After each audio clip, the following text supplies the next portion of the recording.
so fun. Yeah, the intro is so awesome. So it's like when I forget to mute YouTube, and so I've got YouTube launched, and I hear the music right here in our internal thing, and then it starts again when I forgot to mute on YouTube, and then I start talking at the beginning of the show, screwing up the entire introduction instead of saying, "Hey, welcome to the Sunday Show with Matt and Jimmy."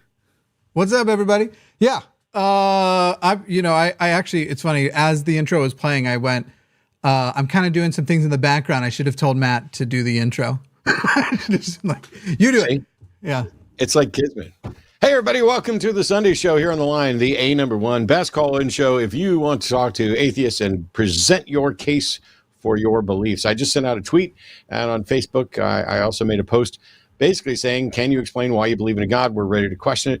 We are ready to take your calls on a variety of subjects, but as always here on the Sunday Show, theist callers are going to get priority. And if you do particularly well, or if you think you can do better, we're taking applications for the end boss right now, which is, it's a bit of fun. It may sound like raw, but the key thing is that you will be able to come in and in 1 hour have a 10-minute slot to present your case, then be questioned for about 30 or 40 minutes. And then the end boss will close up with one little kind of tidy final questioning segment, and then you will get the last word. So all those people are like, you're in control of the hold button and you're hanging up or whatever. Look, that's just for efficiency on a call-in show. If you want to do a better job and present your case for what you believe and why, we want to hear it. We've been, between the two of us, we've been doing this for a long time. And I get it. It is, things run in cycles. And so theistic callers vary. Like sometimes we'll get a flood of them, and sometimes we'll get like one or two. And I don't know if it's because people are afraid to try to present their case and feeling they don't get a fair shake. So we're given an entirely different opportunity right here on the line. And by the way, this isn't the only show on the line. We'll have full announcements for everything else a little later in the show, but a Monday Skeptalk will be John Gleason with Skeptics and Scoundrels. So for anybody who may have heard different or just heard special guests, there you go. Skeptics and Scoundrels is a special guest on Monday. How you doing, Jimmy? I'm all right. It's when you said between the two of us, I was thinking of there's a show I used to watch called Silicon Valley, and this guy would combine his net worth, which was only a couple $1 million, with a partner's net worth, which was several billion. So he would say, between the two of us, we command over $20 billion, where his portion of that was $3 million. And so now I'm just going to start doing that. Between Matt and I, we've done these shows for over 20 years. It's a nice little way I can upgrade my my rep here. Yeah, I'm excited, and as always, like you've mentioned, I'm most interested in talking to theists. And actually, if you're a theist, you've called before, and you want to try calling again, I remember I messaged you about this a couple weeks ago, and then I wasn't on shows for a bit. But I have something I want to try. I want to try something new with a theistic caller that I think will make you feel extremely heard, but it's something that's interesting to me. So if you, it's interesting. I'm trying to think of the way to word this. If you think that a God exists, but even more than that, if you think we're wrong in our position regarding God, I'd especially love to talk to somebody like that. So call in. Because I do want to see, try this little experiment. But in the meantime, we do already have callers lining up. So Matt, if you're ready, I'm ready. I am ready. I just word. I think I just bought a snake. Hell yeah. Well, with that great news, we will start with Peter in Norway, or is it's spelled with 2 T's in my notes, Peter. Is that correct? Yeah, it's Petter.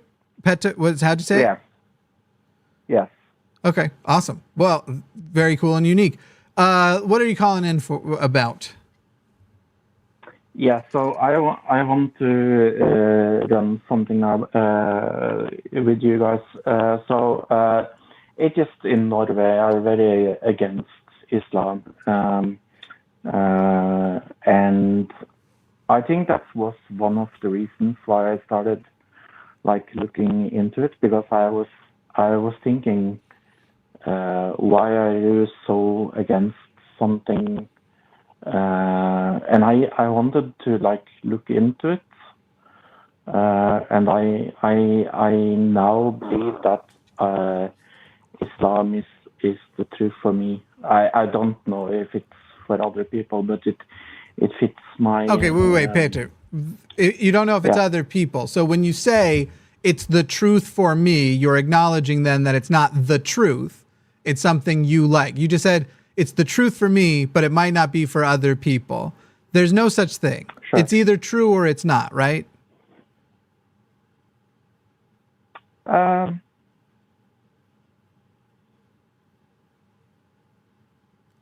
Do you mind explaining that a little bit more? Well, No. How? Go ahead. so how many gods can there be? From my point of view, one. No. So, all right, hang on. This is really confusing because I'm trying to get to the fact that reality exists independent of your point of view. So 2 + 2 = 4, no matter what your point of view is, correct? Sure. So if a God exists, then that God exists for everybody, right? Yes. Okay. What does Islam say about God?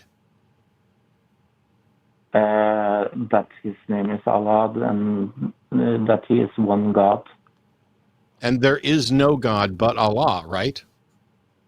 Yes. Okay. So if Islam says that there is no God but Allah, and you think that Islam is true, then you must think that there is no God but Allah, and that this is true for everybody, right? Yes. Okay, so if that's the case, then we've just solved your dilemma of saying it's true for you. If it's true irrespective of who believes it or not. So you're convinced that Islam is true, and that Allah is the one true God. But I don't think I can prove it to you, Matt, the way it was shown why on earth would to you? me, Why on earth would you believe something that you can't demonstrate to anybody else? Because it's a personal belief. Okay, wait. No, It's not. It's not a universal belief. Petter, you said that you looked into it because so many atheists were against it. That in Norway, the usual attitude from atheists toward Islam is negative. And that you looked into it and that you discovered it was true. So how did you discover it was true? And why would that discovery, why would it be a method of discovery that only works for you and nobody else? Well, I don't know God's plan for everyone. I don't know how God let's start with the first question. What was your method of discovery? How did you discover it was true? Through prayer and fasting. Why would that be okay, sorry. Let's just keep going. When you prayed and you fasted, how was it revealed to you that it was true? I felt spirituality when I prayed or the Quran, but didn't feel it when I prayed over the Book of Mormon or the Bible. Okay, so you felt something. You say it's spirituality. How did you confirm it was a spirit and not something else? I didn't. Okay. I guess it was a personal experience again. So when I talk to you, and I talk to a Mormon later today, and the Mormon says, I have studied every book, and every book that I prayed over, I had no spiritual experience. But when I prayed over the Book of Mormon, I felt the spirit, and God confirmed for me that it was true. Now, if he's right, you're wrong. And if you're right, he's wrong, correct? So which one of you should the two of you do to figure out if one of the two of you or both of you is wrong? How should you investigate that? To be honest, I don't know. And this doesn't bother you at all? You do understand that? I don't understand how you can believe something is true and have no concept of how to demonstrate that it's true. Basically, it seems to me that you're saying you prayed over the Bible, you prayed over the Book of Mormon, you prayed over the Quran, and you felt something, so you just accept that it's true. Yes, I thought God talked to me through the Holy Quran. Yes. What did he say? I would definitely say that. What did he say? Sorry? You said you told God to talk to you through the Holy Quran. Let me finish my question. Okay, yeah. Let me finish my question. You said you told God to talk to you through the Holy Quran. What did God say? Because this is different from when you said you prayed over it and you got a feeling. So what did God say? Well, yes. I'm sorry that I used the word. It was that he gave me feelings of love and understanding. Why? Okay. Understanding what? That, for example, Jesus could not be God. Okay, but understanding that Jesus could not be God doesn't prove anything about Islam. It's a brick. It's a little like sand corn of a lot of other like things that I looked into. All right. So, for example, do you care? Do you care whether or not your beliefs are true? Of course. Well, you say of course, but you're not acting like it. How can you care about whether your beliefs are true and not have some method of determining whether or not they're true? Yeah, that is a good question. I've been asked it for 20 years. I'm amazed that you haven't even been asked that in 20 minutes. Yeah. Here, let's try this, Petter. I assume, Petter, I assume maybe it's because of my view of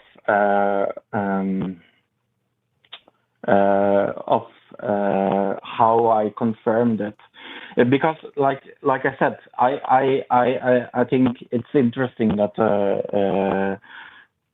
you brought up, Jimmy, that a Mormon could feel the same thing, because I have met many Mormons that say they have a very strong testimony. But it's not just Mormons. Your reason why God exists is everybody's.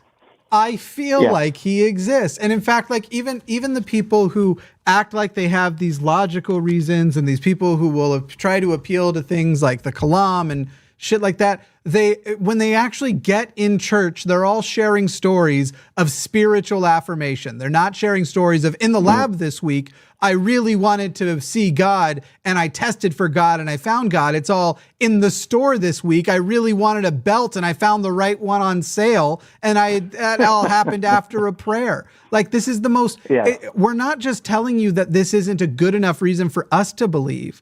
It's a terrible reason for you to believe. And you called to a show, and this is what I'm confused on. You called to a show that challenges theistic belief, and you used the phrase, my truth, that this is my truth. And I said, well, there's no my truth. It's either the truth or not. And I asked you that, and you asked me to explain further, which I don't know how to break that down further, but I think you get it now. You've called into a show to challenge theistic belief, and you've basically said every step of the way, when we've gone, hey, did you challenge it this way? Did you challenge it this way? And then basically just, what challenges have you done? And you've said, well, none. And so maybe this is meant to serve, maybe calling us is you trying to challenge the belief. I hope you acknowledge that so far you've given no good reason for us to believe. You've given no good reason for anyone else to believe. And because we went through the Mormon metaphor, you haven't given a good reason for you to believe. And I still want to know what God said to you. Well, I am, like I said, I'm sorry. I said, I'm sorry if I said words. I meant, don't apologize. Just don't apologize. Just keep going.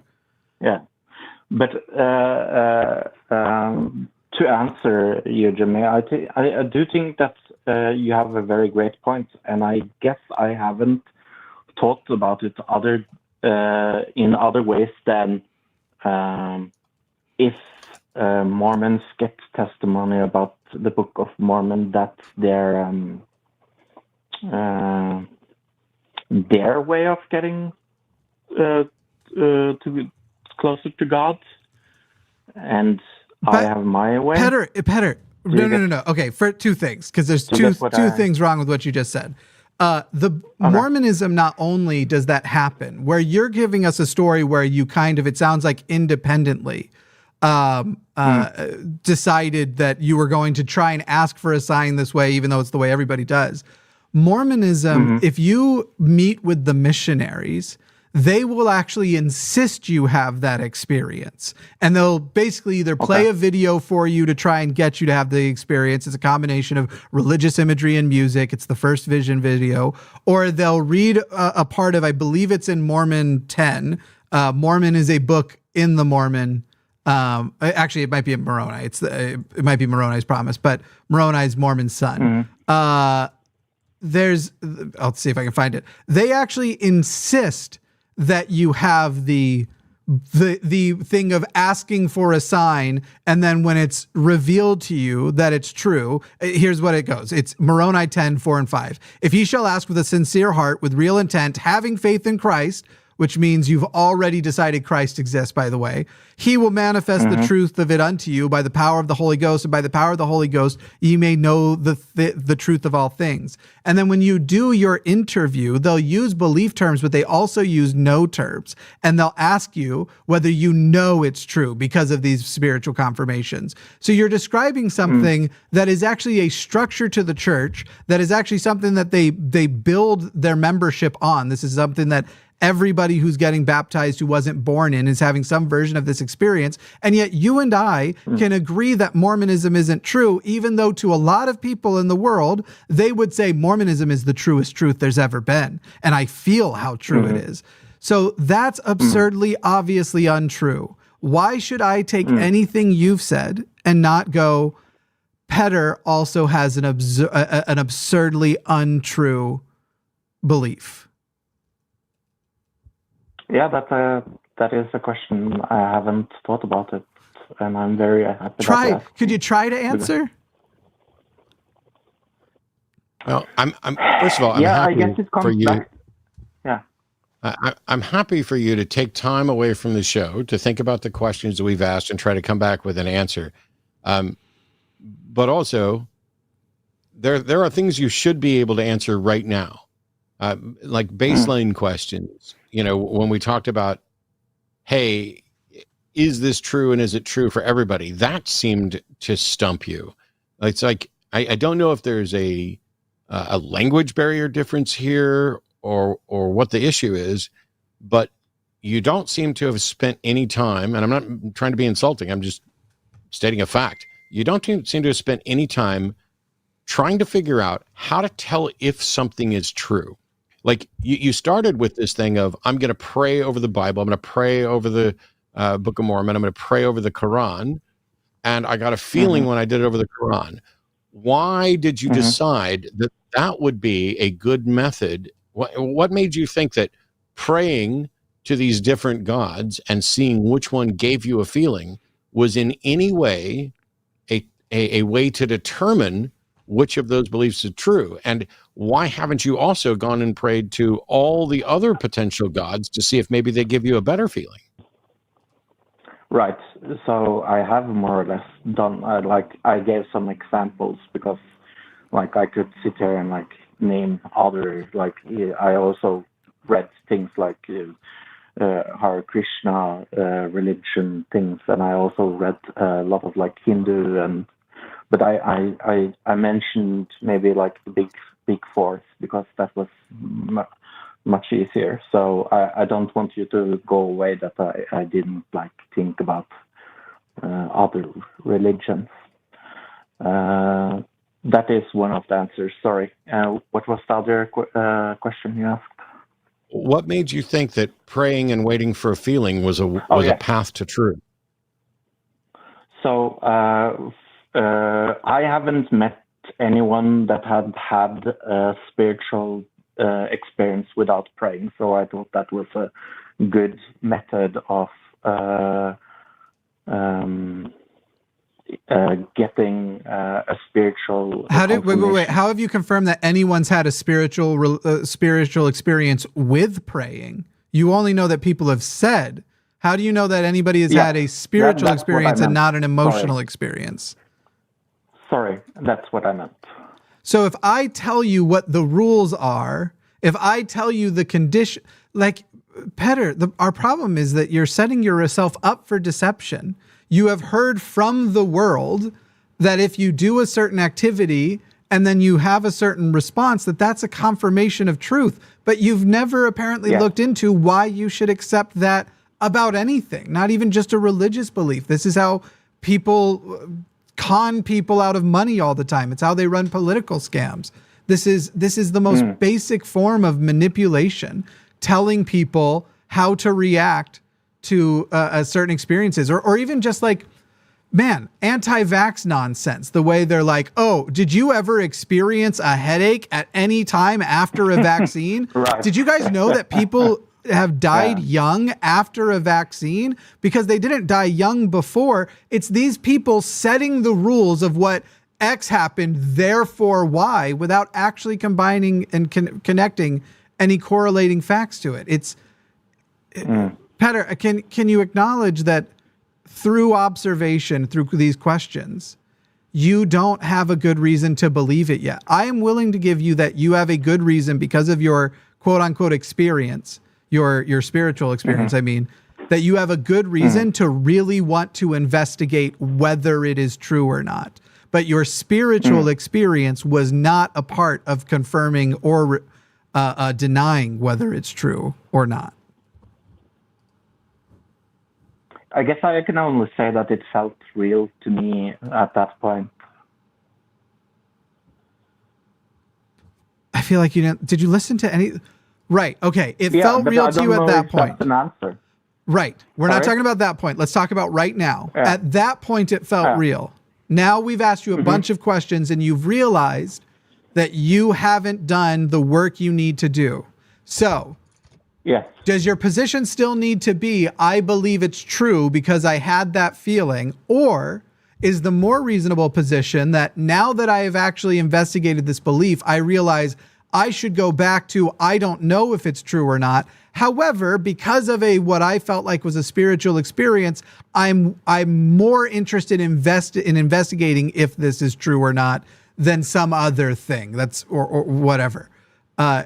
Wouldn't that secondary one be more reasonable? Yeah, I should investigate the spiritual feeling a little better.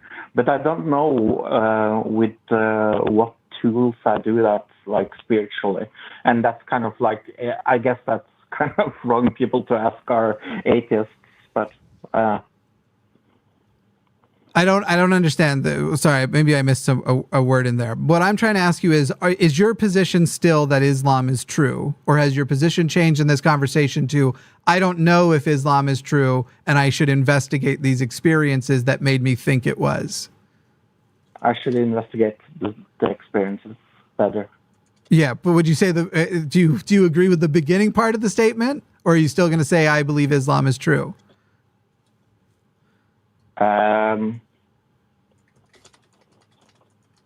Yeah, I don't know how to answer that, to be honest. Okay, I'll give you an easy yes or no. Petter, we've just had a lot of conversation about the amount of investigation you've done into justifying your belief is true. Here's the question. Right now, do you believe Islam is true? To say no does not mean that you believe it is untrue. You can be agnostic about it too. But as of this moment, do you believe that Islam is true? No. Excellent. That's good to hear. Matt, do you have anything else on?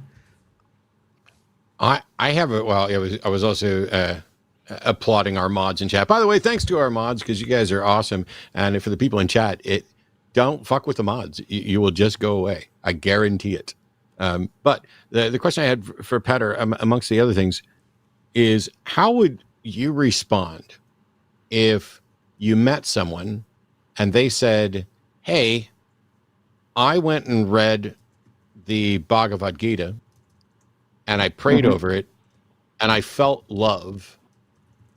Would that be enough for you to be convinced that they engaged in a rational pursuit of truth and found the true religion? I think if it made them happy and I saw that they tried to change their life to fit their beliefs, yeah, I don't know if I could judge them on that ground. Well, no, I'm saying, would you be convinced that they had found the truth? No. Yeah. And so, yet you're coming here to present something which you wouldn't accept if somebody told you. Yeah, that's also a thing I haven't really thought about. I guess I come out feeling a bit stupid and thinking that I have better reasons to believe what I have. Well, look, you've engaged and said you're now going to investigate, that you've recognized that your position isn't reasonable and that you're going to try and figure out if it's true for better reasons. I would caution you against now confirmation bias and learn what confirmation bias is, because now if you go in pursuit with the goal of trying to make Islam true, you're your own worst enemy, and you can succumb to basically confirmation bias. You're going to want to learn about fallacies, learn about what are good ways to actually investigate and find out objectively whether it's true or not that it's true because now you'd like it to be, basically.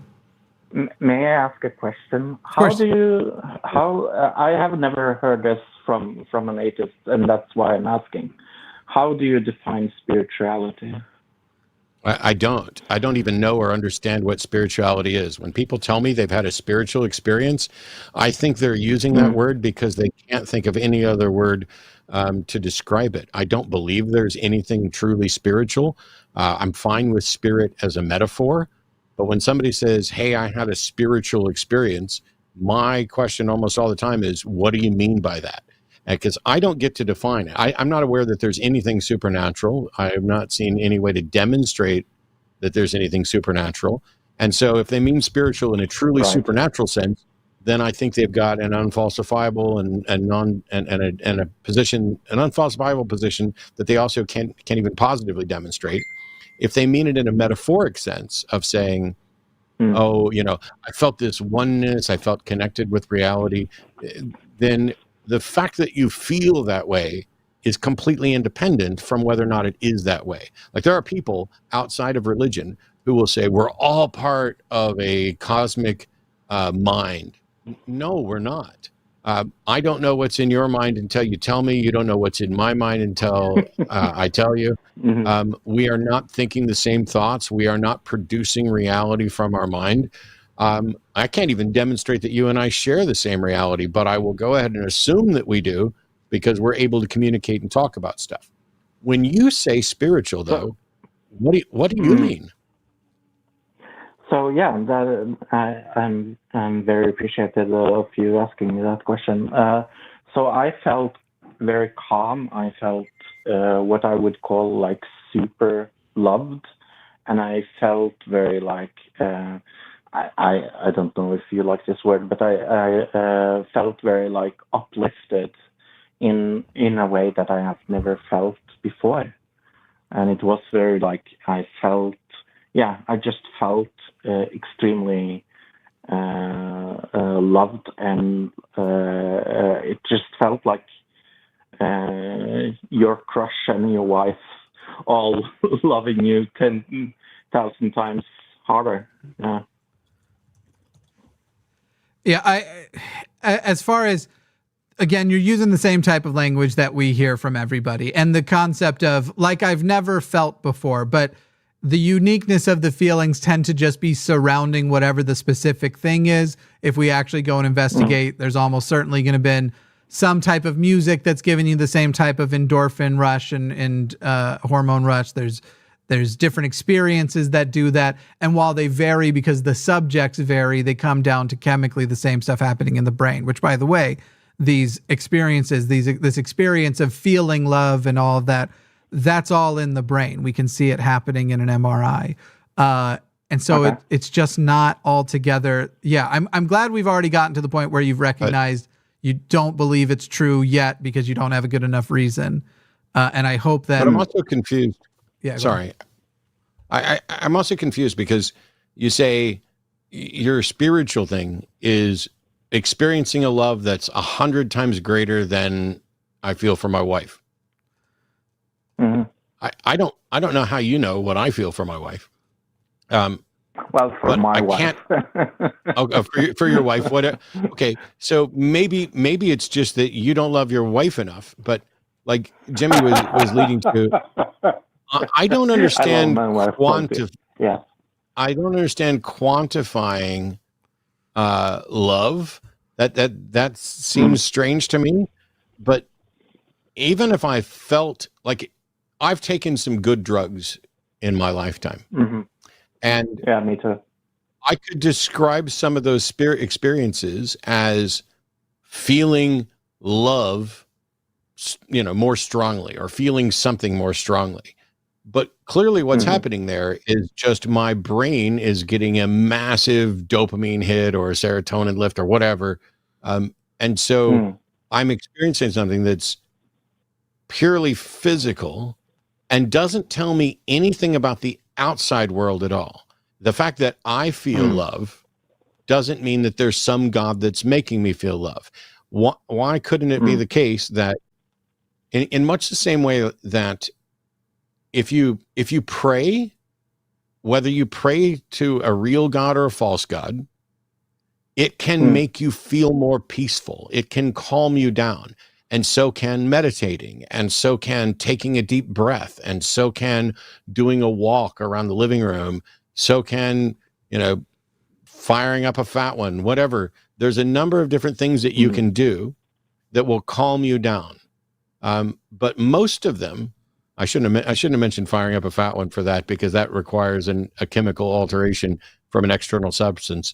But most of those things, if I pray, if I meditate, if I take a deep breath, all of that will calm me, but it's not because there's a God calming me. And because of this, people will pray, and when the prayer seems to make them feel more peaceful, they'll credit God with it. And maybe there is a way where praying or meditating under the right circumstances can also make you feel love more strongly, although I'm not sure what your love is for. I know how love is about how I feel about others. Maybe I'm weird, maybe I'm broken, maybe we already had the maybe I'm autistic show, which this is not the case at all. That was an inside joke. That I don't know what it feels like to detect love from a being, like a love directed. I don't even know that you can direct love. Love isn't some intangible force. Love is the label we put on for how we feel about others, and we can detect. Like, I know Arden loves me because of a number of actual things that happen in interactions, the way she talks to me, the way she looks at me, the way she smiles at me, things like that. But it's not like there's some love beam directed at me and God has a love beam 100 times bigger. And so having that experience, I don't know what makes you think it's spiritual. And I don't know how basically you're saying a spiritual experience to you, if I'm understanding you correctly, is just feeling a whole lot of love. And I don't get that, and I don't know how it shows a God. No, I get that. May I ask one last question, and I will go? Sure. If I say I want to investigate something spiritual, and you say, we don't really know if there are some things that are at all spiritual, how do I then investigate things spiritually? how do you investigate things spiritually? Well, first, you need to find a way to demonstrate that anything spiritual exists. It's like you might as well be saying, how do I investigate magic? Well, I have no reason to think that magic exists or that magic is real. I can look into people's claims about magic and try to demonstrate that there's something there. But if I don't have evidence for it, every single time I go and investigate and find not only no evidence for magic, but evidence against it, that just adds to the weight of the reasonable conclusion that we have no good reason to think that magic is real. So how do I investigate it then? If it's not spiritual, is it just like a mental gymnastic thing? It's not like listening to your feelings at all? Well, would you agree that you can have feelings that don't actually tell you the truth about things? 1000%, yeah. Yeah.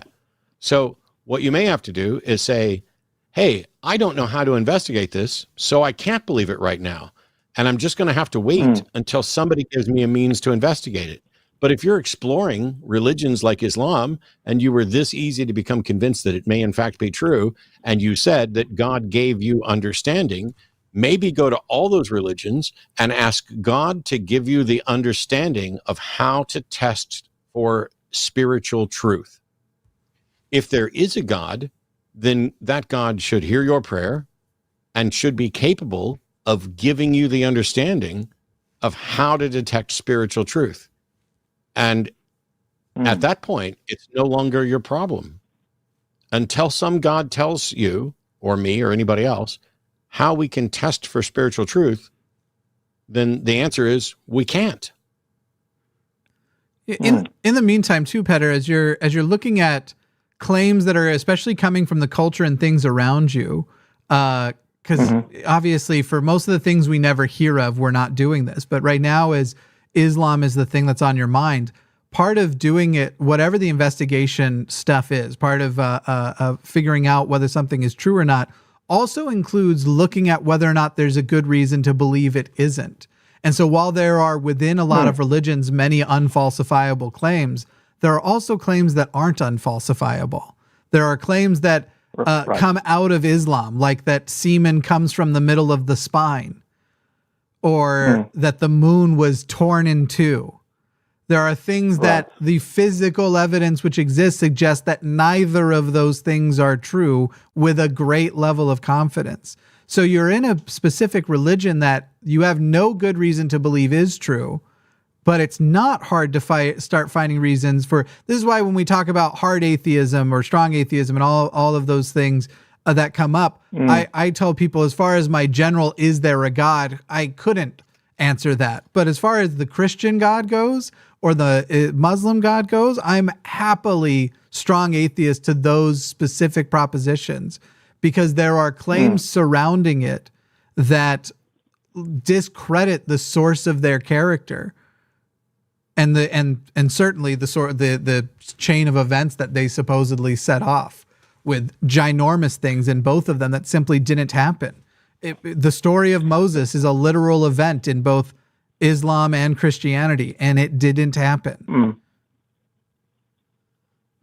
Is it any way of like looking, because I find it like one of the things that made me most curious about it was, like I said, when people in Norway got very angry about things about Islam, like we have people like burning the Quran and things like that is allowed in Norway.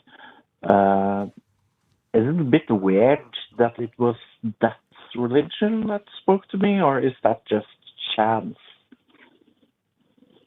It doesn't have to be either. You're talking about something you were still culturally exposed to. I'd be more. It's not a bit weird or just random chance. It's the world is the world. These religions exist and they find their ways. We have stuff that happens like that in America. I don't know why you're trying to suggest that there's anything special about that indication. If anything, I think it maybe indicates you might be a little bit contrarian, that you might have had an internal motivation that makes it more exciting more salacious even to pick a religion that is controversial, because clearly that's something that motivates people to take controversial opinions and conspiracies because of the excitement, because of the drama, because of how cool would the world be if this tiny little thing that actually meant nothing is the secret of everything. It's just, so yeah, I don't find it particularly interesting at all. In fact, I'd say it makes it easier to dismiss. Okay. Well, thank you both for talking to me. I have a lot to think about. And Sure. I will definitely take everything you said. Promise me, if you decide you believe again and that you have a good reason now, you're going to call in and tell us what it is. Because I'd love to hear a good reason. Yeah. I mean, despite what people think, and not to keep you on the phone longer, if there's a good reason to believe something, I'm in favor. The reason I do this show, the reason I've been doing this show for 20 years is that I was a sincere believer, found my way out, and started having discussions about it. And in all of the almost 20 years I've been doing this, nobody has presented anything even close to a good reason for anything to believe anything supernatural at all, let alone a God. Yeah, and that's one of the things I find maybe the most fascinating about your story, both of your stories, that both of you come from a former religious aspect of things. And that's, Thank you both. Thanks, Petter. Thanks, Petter. Right. Awesome.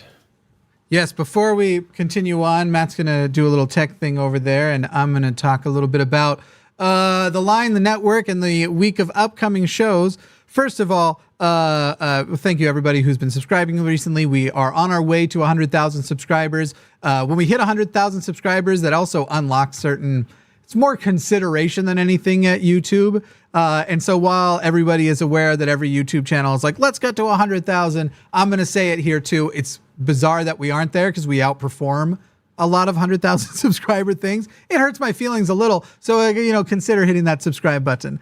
Then patreon.com/call the line is our Patreon. We are currently doing monthly, 1 to 2 a month Zoom hangouts with different hosts from the line. And we're going to be adding new stuff here, as there will be an extra focus on sort of new perks and things. And we'd actually love to hear from people. What would you like to see as a perk on Patreon, and would make it appealing to you? Y'all's ongoing financial support is huge for us, and make sure that we can keep doing this. This week, we have an awesome lineup. As Matt mentioned before, Skeptics and Scoundrels will be joining John Gleason on Skeptalk tomorrow, followed by Dying Out Loud with Dave Warnock, who will be joined by Owen Morgan, the legendary Telltale. This Wednesday, Matt Dillahunty will have, who I think is his absolute favorite guest host, Arden Hart, will be joining. And this Thursday on the Transatlantic Call-In Show, you can look forward to hearing from Katy Montgomerie and probably Dr. Ben. Probably. We're still confirming that, but probably Dr. Ben and Katy Montgomerie. So that is this week of upcoming shows. Also look forward to, in June, we will be launching NBOSS as well as Dualog. Oof. I got a master actually saying it, Dualog. Both of which are debate shows. Matt, how'd it go? I do not hear you, so you probably have to refresh vMix. Yeah. We're fixing there was a little low-end artifacting happening on... Did that work? Yes, we're back. Well, we'll see if it fixed the audio issue. Nothing's different here. Nothing's ever changed here, but we've done the reset, so I don't know if you're still hearing it or not. Yeah, so far so good. So we'll find out. Yeah, we'll see what happens. I need to just reboot everything. I was pointing out that, and crap, I almost forgot what I was pointing out. What did you say right before that? Arden's your favorite co-host. We're launching debate shows, Dualog and NBOSS. Did you? Yeah, it was Dualog. Did you ever go listen to Elephant Talk by King Crimson? No, I'm sorry. I forgot you even suggested it. See, there you go. Yeah. Now I can't do my joke. You will at some point. Yes. These are words that begin with D this time. Dialogue, duologue, diatribe. Yes. somebody is a huge King Crimson fan in chat, and they're creaming their jeans right now. Oh, word. Hell yeah. Awesome.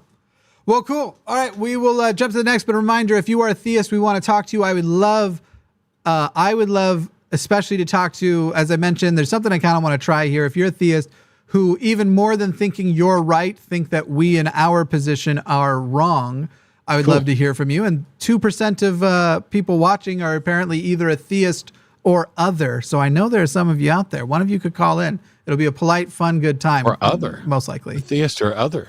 So I will say this time it's not as messed up because I gave special phrasing to not cause controversy. I wrote, how do you identify?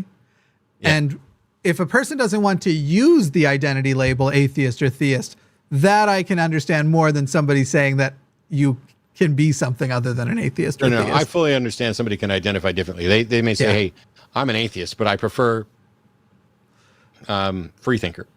Sure, yeah. And by the way, if you hit other, I'd love to hear what your other is. Yeah, you're welcome to call in too, 720-619-2288. And there is a web link in the description. If you have professional audio gear, the web link is the best way to call in most of the time. Anyway. True. Let's talk to Brandon in Wisconsin. Brandon, you are on the line. Oh, hey there, Jimmy. Oh, hey there. I love the Wisconsin accent. No, we talked on the Christmas call. Oh, nice. Yeah. Hey, are we on speaker or anything? Can you get closer to your microphone? You're just a little far away. Yep. Is that a little better? Probably. We'll find out though. Go ahead and okay. give us what you're calling in for. Yeah. So I had a thought that I wanted to hear your feedback on about how a lot of people use the indentured servitude argument to defend biblical slavery, and I'm sure you guys are as nauseated about it as I am. But I wanted to ask you guys specifically, is there any backing up, any context that they cite as to why that is the defense for it, or is that just filling in the blank that it was just indentured servitude? It's a convenient way to avoid acknowledging that they're supporting slavery. And unfortunately for them, what they don't realize is that indentured servitude is also immoral. Yeah. Sure. So what do they call the Hebrews then during Exodus? Yeah. You need to ask them, because I stood right before a debate. I stood in front of the crowd with 4 or 5 theists standing around me. All of them wanted to address this issue of slavery. Each one of them used a different apologetic and had a different take on it, about whether it used to be moral and now it's immoral, about whether it was indentured servitude or whether it was slavery, about whether it was part-time slavery or full-time slavery. They're just conveniently ignoring the verses. All you have to, there are verses beyond Exodus 21 that address slavery. There's some in Leviticus and Deuteronomy, but Exodus 21 is enough. Deuteronomy is where you get to your slaves are your property that you can pass on to your children as an inheritance. But Exodus 21 starts off by talking about, hey, here's the rules for Jewish slaves, and then here's the rules for every other slave. And Jewish slaves you have to let go after 6 years in the 7th year, unless you trick them by giving them a wife and that they want to stay with, because then only the man gets to leave and the wife and the kids stay the property of the owner. And so if he says, hey, I don't want to leave my wife and kids, then you pierce his ear and he becomes your property forever. So it's a way to trick Jewish slaves into being your property forever. And when I say forever, I only mean for 49, well, possibly as much as 49 years, because in the 50th year, in the year of Jubilee, you're supposed to let all slaves go free.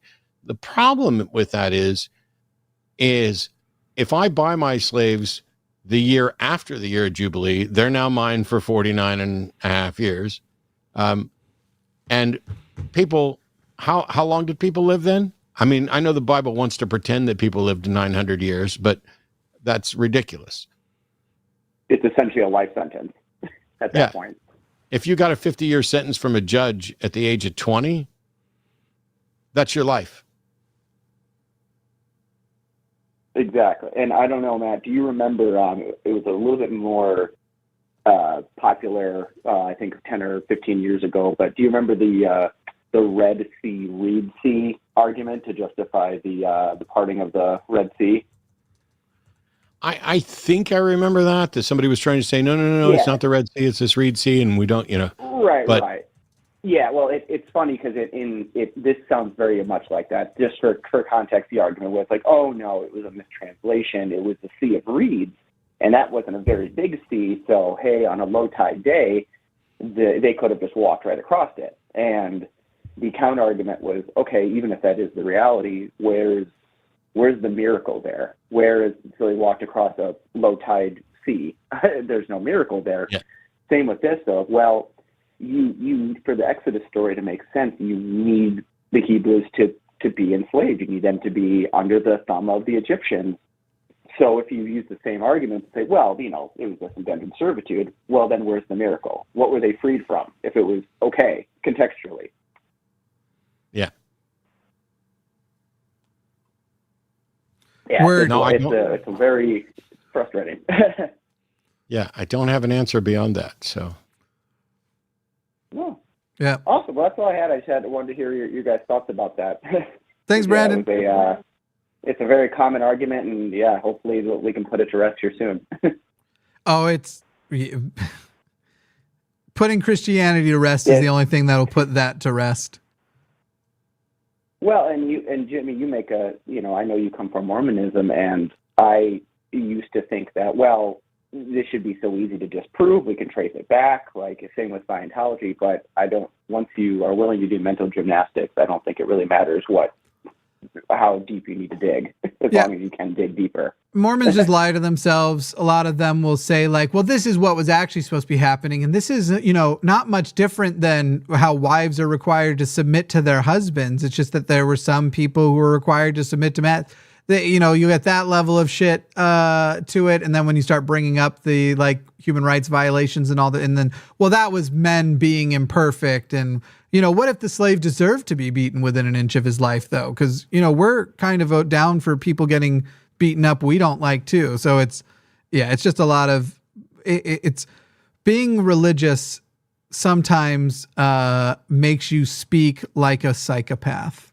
And Mormonism is certainly no exception to that.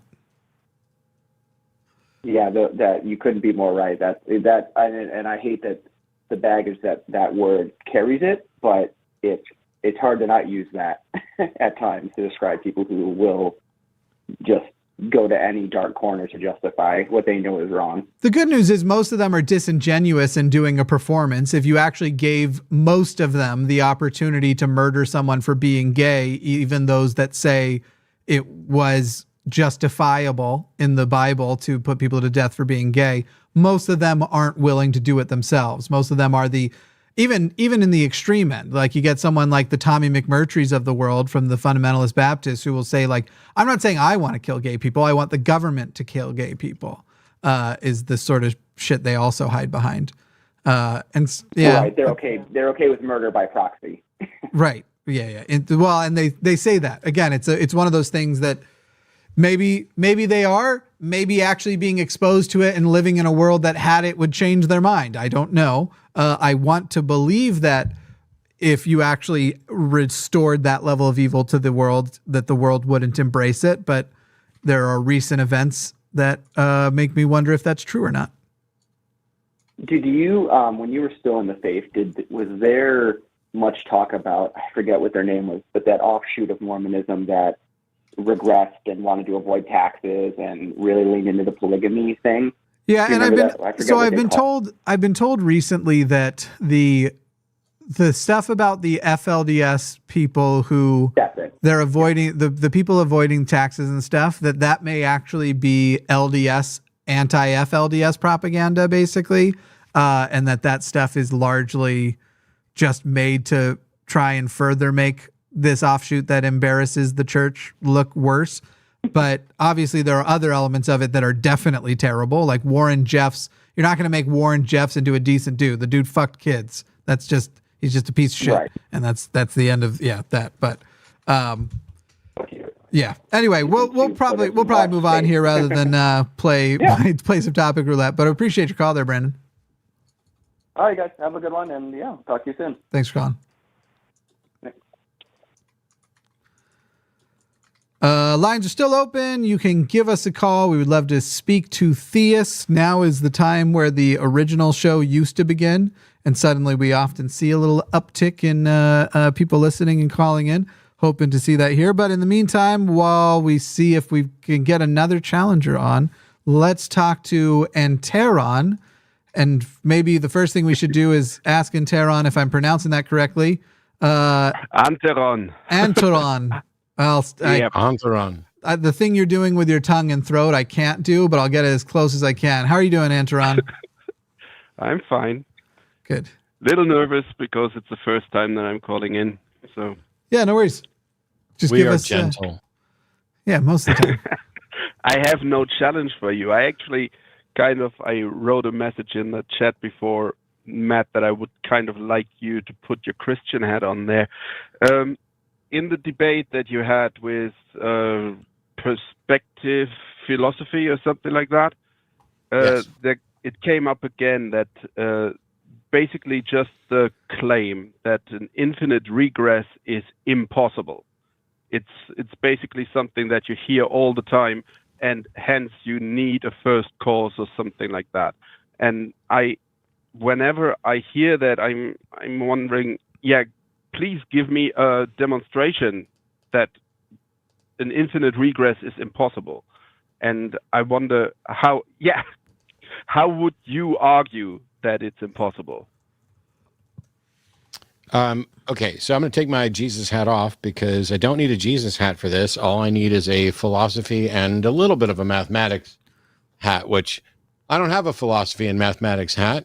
So yeah, somebody needs to start looking for a philosophy and mathematics hat for me. So here's the thing. Infinite regress creeps up in two different areas primarily. There may be more. But there's the notion of a causal infinite regress, which is from the standpoint of causal interactions, there must be a first cause. Otherwise, you have a list of causes and you can't get anywhere. Then there's also an epistemological infinite regress, which is trying to ground reason. And so my take on this is there are two different lines of reason that have traditionally been used to deal with an epistemologically infinite regress of grounding for reason. One of them is foundationalism and the other one is coherentism. I am a fan of an epistemology called foundherentism, which is a combination of foundationalism and coherentism that was presented by Susan Haack. But because you mentioned about an infinite regress with regard to the universal origin, we'll skip past the reason one, or the epistemological one. Infinity is not a quantity. It's a concept. And it is a concept of literally no quantity, endless, unending. There cannot be an actual infinite for many of the same reasons that there can't be an actual perfect circle, or there can't be an actual Platonic solid. A circle can't do it because the line of a circle has no width. And so a line of no width is no line at all, which means you can't have a circle. So all you can ever have is an approximation of it. One of the problems is that infinity is something that nobody can truly comprehend. We can only comprehend it, an approximation of it. We can only look at it and say infinite means endless. And so in conversation, sometimes people will say there are infinitely many ways. And that sounds like they're trying to quantify, like there's one way, there's two ways, there's infinitely many ways, but it's really not an attempt to quantify. It is more of a recognition that we can't quantify it. And despite that, we find conceptual infinities all over the place. This is how we get to something like Zeno's paradox. Zeno's paradox is the notion that if I fire an arrow at a target, before it gets to the target, it must get halfway to the target. And before it gets halfway to the target, it must get halfway to that target. And before that, it must get halfway, and it get halfway and halfway and halfway. And there are the phrase infinitely many halfway divisions that you could put between the arrow's start and the arrow's end, which suggests that it couldn't ever even get started. Similarly, there are infinitely many numbers between the number 1 and the number 2.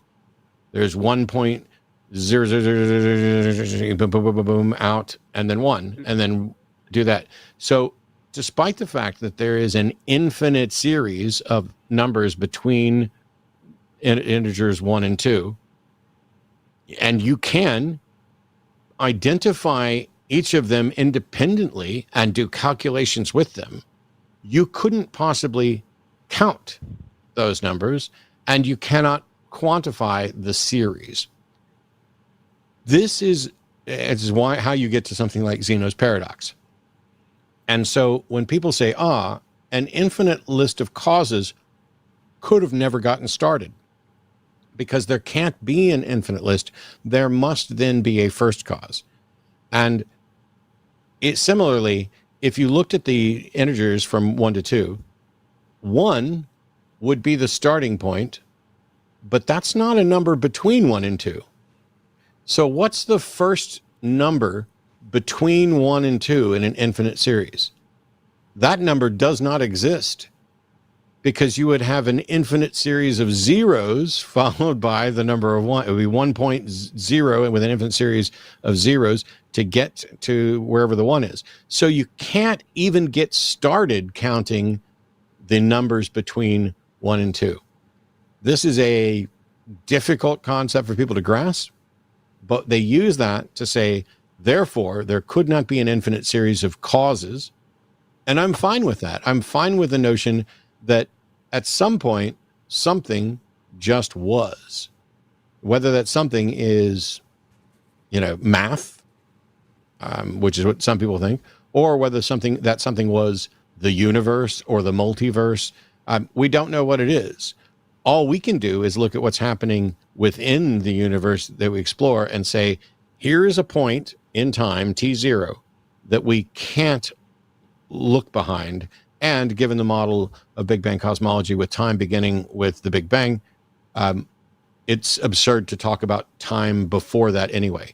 And so if time, which is essential for causality, began with the Big Bang, then time is an infinite, a one-directional infinite, starting at T0 and moving forward. The problem when you talk about regress is you're saying you're standing where you are and looking backwards. And so if we were at 1.231, actually, let's just say we were at 1.2, and we said, okay, from 1.2, count backwards to 1, hitting every number. You couldn't do that either, because it doesn't matter what direction you're going or what number you're starting with. If there's an infinite series or an infinitely many steps between, you can't even get started. And so at some point, you just say, hey, we're going to go with approximations and say, we're going to start at 1.2 and go back to 1.1, and then we'll get to 1. But we know that it doesn't actually stop anything, because if I fire an arrow, the arrow still goes from wherever it started to the target, despite crossing through an infinite series or infinitely many halfway points. I don't know that was anything more than a lecture on the complexities of infinity. You'd need to ask them why they're saying that an infinite regress is possible. I don't care about the regress part. I just care about there can be, as far as we can tell, no actual infinity, and whatever, whether it's the universe, the multiverse, or something else, I'm fine with the notion that there was something that always existed, especially since the Big Bang is the beginning of time, which means there was no period of time where the universe didn't exist. I hope that's not too much for people, but that's the way my brain does it. No, I thought the arrow metaphor, I've not heard it before. It's an awesome, it was worth the rant, if only for that. And probably more. Yeah, I had looked up Zeno's paradox before, so I was kind of expecting that was coming, because this is the answer that you need to give when they are bringing up this impossibility of an infinite regress, and therefore we must have this first cause, which they obviously need to call God. That's just, but it's hard to in a discussion when it's going quick fire back and forth to really dive into that and then explain to them, okay, there are infinities always, and like what do you get when you add infinity to infinity? It makes no sense. It's just getting you nowhere, and therefore this whole, well, some infinities are larger than others. That's the other problem, is that some infinities are larger than others. There are infinitely many even numbers, and there are infinitely many odd numbers, and there are infinitely many whole numbers. But the infinite set of whole numbers has to be larger than the infinite set of even numbers, because it includes both even and odd numbers, despite the fact that there's infinitely many. Yeah. This is why infinity is such a big problem. People don't understand it. It's really difficult. Somebody in chat's already trying to say I'm doing bad math. It's really difficult to come up with a way to describe it. But in short, we understand that an actual infinity is impossible, that it is apparently impossible to actualize an infinity. And it is a mistake to attempt to quantify an infinity. But when you start tracing causes back, you either reach a point where you say, we can't go any further than this, which is what we have to do with the Big Bang, or that there may be something that serves as a first cause. I don't have so much a problem with a first cause as I do with pretending that you know the characteristics of the first cause and that it is, well, no, I'm sorry, Grumpy Librarian, those sets are not the same size. If you're gonna correct me on the math, the infinite set of whole numbers is larger than the infinite set of even numbers. I mean, but I'm sure a mathematician will get in here at some point. Sorry, I shouldn't be going on with chat, but yes, some infinities are larger than others. I saw it. It's no problem. Yeah, that was actually what I wanted. First of all, it's nice that you now start the show earlier, because that gave me the possibility to call in and to watch at least part of it live, even though most of the time I listen to it while I'm at work the day after. And yeah, thank you. Jimmy, you look really sharp today. Well, I appreciate that very much. And I will ignore the qualifier today, as I am wont to. I get it. I saw you yesterday. Sorry. I saw you yesterday where you won the glow up. So clearly there are some days. Yeah, the glow up. It is an interesting thing to win when you've got a room with how many people? We had 5 people, and it was like, hey, who's got the biggest difference between how ugly they used to be and how less ugly they are now? And I did win the competition. I had the biggest change. It's also possible that I picked a bad to comparison because other people are suggesting that those would be the same size. So I linked to a Scientific American article. If I'm wrong about the infinite series of whole numbers versus the infinite series of even numbers not being the same size, there still are infinities that are bigger than others, and there's an article about it. But it doesn't matter. We're not doing the math here. Yeah. You awesome. could just look at it all. Okay. Go ahead. Thanks, Aron. Yep. See ya. Yep. Bye. There you go. Now, Matt, if you wanted to finish here. It sounded like you were about to finish a thought. No, because they're digging in on countable versus uncountable, and that doesn't. So causality, there are people who would say that causality isn't necessarily temporal. I think that's wrong. I think that causality is by definition temporal, and I think that there may be examples of causality that violate one-directional time and things like that. But Jason in chat wants to know, how many times do I say Jesus Christ? I don't know. I've been alive for a long time. I've probably said it many, many times. I don't know why that question's relevant. Let's get back to calls then. Word. Dale in Chicago, you're on the line. Hey, Dale. Hey, Matt and Jimmy. Hello. First time caller, and I have a simple question. Getting out of that complexity there. But I recently traveled through Tennessee and I saw a billboard that said evidence for God, and there was a picture of a baby. And I thought it would be great to put up a billboard after that said, no, it's not. But I couldn't think of a picture, and I'd be interested to know what you guys come up with as far as a picture to answer that billboard. I know what would be great, and I would not advocate doing it. And that is a child with gross deformities that did not survive birth.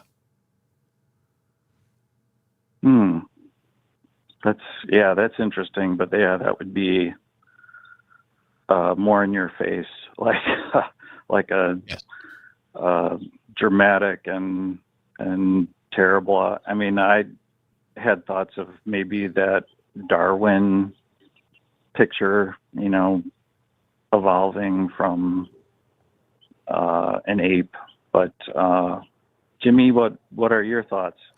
All of mine are also not billboards. You could actually do, like, I do evidence for God, but it would just be a picture of like some cum on a table or something. Because I mean, literally, a baby isn't evidence for God; it's evidence of sex. And nowadays, it's not even evidence of sex. You can get babies without sex, so it's evidence for egg fertilization. For at least a while longer. There might be there may be a time where certain cloning technologies can happen without even that. I don't know. It's just a repurposing. It's just a shallow new look at the trees. Look at the beauty and the complexity. And by the way, not everybody agrees that babies are cute. So there's that. But and ignoring then, if that's evidence for the beauty of God's plan, kind of like Matt was getting at there, what are all the things we could put on the billboard that are evidence for God's fuck ups, for the ways in which he has shown himself not to be an intelligent designer, for the ways in which he's shown himself to not particularly care about the sufferings of his creation and the creepy and dark deterministic way that all works, where the way he's created you will determine how your life then proceeds. Therefore, all of the suffering isn't just the people who impose it on you. It's directly his fault, because for anything else to happen, he would have to change something about the universe, and only he has the power to make that change. So he kind of fucking sucks. And so, you probably couldn't get away with what Matt just described, but some version of it could be pretty good. Don't try the cum way. Yeah, Jimmy's 100% correct. This is just a different version of look at the trees, because and look at the trees harkens back to I'm not going to remember who the poet was, so I'm going to Google it. I remember someone unironically holding a sign that said that outside of the Bill Nye debate with Ken Ham. Joyce Kilmer has a poem called Trees that says, "But only God can make a tree," and that's kind of what it's pointing to. It's like an argument for the complexity, and it's not even about whether or not it's cute or anything else. It's just only God can make a tree, and this is making God co-equal with nature. It suggests that God is more than nature, because God is creating things in nature, but it's pointing to things in nature and saying this occurs without us, and so there must be some causal explanation for it. Therefore, ultimately, whether it's a first cause or God intervening in evolution or whatever else, it's a God. And so the same thing they're going to do is play on the emotions of the emotional part of your brain rather than the reasoning part of your brain, and put up a picture of a baby and say proof of God. Now, the problem is like Jimmy was saying, not everybody thinks babies are cute. Not everybody is going to buy into that. Let me sideline my reasoning faculties and just go with my emotion and be like, oh, it's a cute, I know we do this a lot. Where when somebody's feeling down on social media, it's like, today's a really bad day, send cute pics. And I actually, despite the fact that it, whatever it is that makes somebody feel better, I found a picture the other day that I think is one of the cutest things ever. It's going to be a saved snake. It's not a snake. Oh. It's not a snake. I will show you the picture. I'll hold the picture up to the camera. Clearly, you're not Aron. It is a picture of an otter looking at the camera. And I think it's one of the cutest things I've ever seen, with all of them just kind of staring there at it. And so I saved it for, the next time somebody's feeling down. I think it's really cute. Somebody else might find that absolutely repugnant. And now I'll get to the example that Jimmy knew I was going to use, is that there are people who feel the same way about snakes or spiders or geckos or whatever it is. And because that is subjective, I don't know how much of an impact it's going to have, but I do know that by and large, babies and the miracle of life, most people growing up in a Western Christianized vicinity will intuitively, well, not truly intuitively, have been conditioned to view the miracle of life as something that must necessarily come from a God, or that is best explained by coming from a God. And so it's not surprising to see a proof of God billboard. I think my example I would just put up a billboard. Well, I wouldn't actually do it, but I would put up the deformed baby that didn't survive and say, proof there is no God, at the very next billboard. And it would still be just as flawed reasoning. Yeah. But it would hopefully expose that. The flawed reasoning of it. Yeah. It's almost like having the pictures on the back of the cigarette package of the cancer patient, who's really sickly and dying. It's kind of like the reality factor. This is also where the concept of this is actually, I had an argument with somebody who they were also using this sort of thing for the fine tuning argument and bringing up how everything has to be perfect for children to be born. And yet it works. And if you actually speak to a gynecologist, they'll say, yeah, we're there for the rare occasions when the people can't. And we definitely, or an OBGYN rather, we'll take care of the complex deliveries because some percentage are going to be fucked up. But most people could walk into the woods and drop a baby just fine. That's how. However, that said, in this pursuit of perfection, I don't know if you've looked through history and seen what the average death, the average age of deaths were. But people see that and they come to wild conclusions, like how in this period of time, the average lifespan was 33 years. And the thing that they don't often recognize about that, I'm not going to get these numbers perfect, but the point will be the same. The numbers will be slightly different, whatever the actual stats are. It's that if you live to, I think it's 15 years old, you still were likely to live to your 60s or 70s. But it was getting to 15, and then the hardest thing was getting to 5 or some year like that, where it's the average is low. It's not a bunch of people dying at 33. Some will, but it's not a bunch of people actually dying at 33. It's that up until recently, if you were born, you probably died as an infant. You probably died under 5 years old from really ridiculous things like infections in your teeth and shit. And so it's this perfection, this perfect proof of God, even amongst non-deformed, non-health issue, like you still just were beaten by the elements, by God's creations around you. And that's what makes a lot of those those lifespan expectancy numbers so ridiculously stupid too, but sort of counters their point as well. Wow.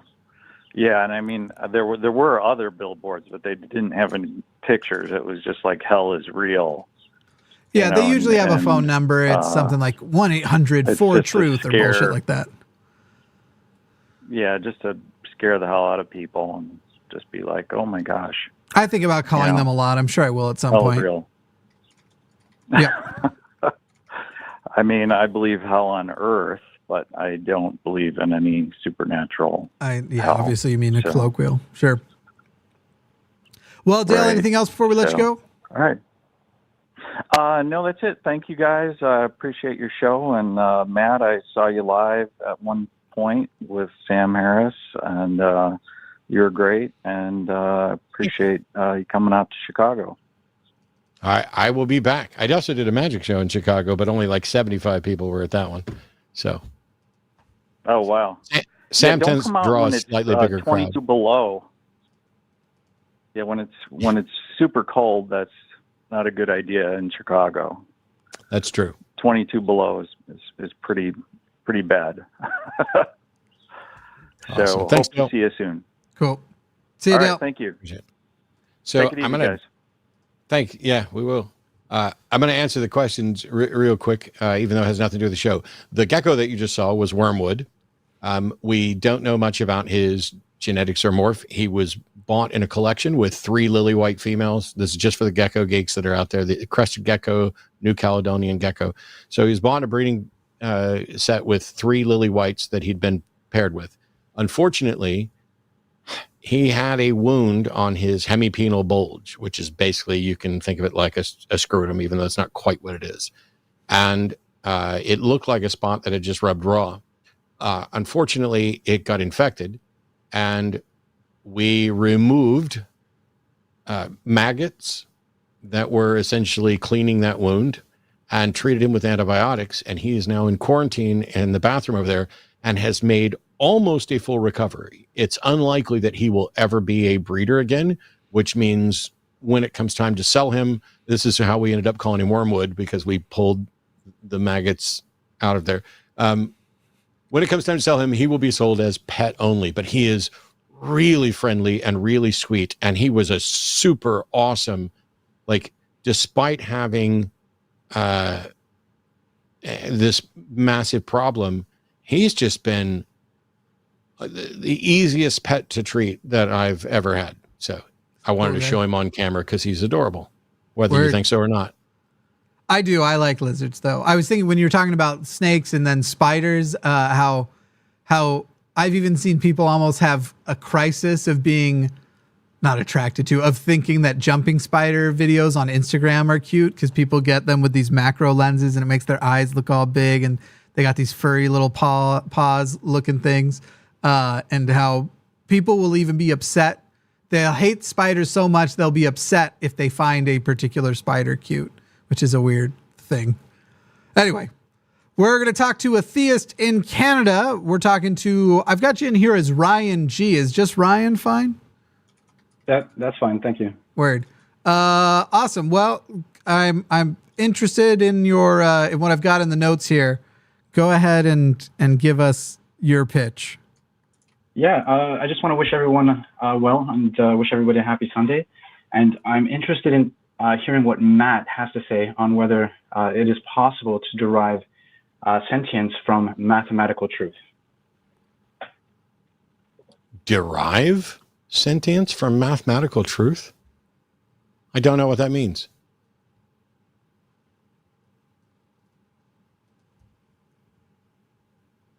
Ryan? Hello? Ryan, please tell me we didn't lose you. We'll see if Ryan reconnects or has maybe muted himself. I think the problem here is that I'm not understanding Ryan's question in the sense is he's saying, is it possible for sentience to arise from mathematical truth, or is it possible to infer or correctly infer some other sentience from a mathematical truth? And we'd have to talk about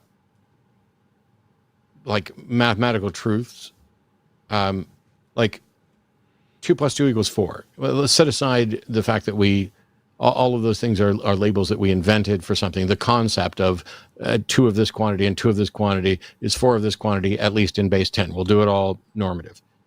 If that was a mathematical truth, would I be able to ever extend from that to sentience? I don't know, because I don't see a problem with the notion that that mathematics is. So we argued for contingency arguments. I did this in a debate with a Muslim, and I was basically saying that logic may be the thing that is non-contingent. that it isn't contingent on anything, that it's just descriptive, and that mathematics being derived, or I guess he's using derive. I don't know if that's the same way that I'm using it, but mathematics is built from the foundations of logic, identity, non-contradiction, excluded middle. If it's okay to suggest that that foundation is enough for everything to proceed from there, then yes, eventually you could get to sentience from there. I just don't know if that's possible, and I don't know how to show that it's not possible.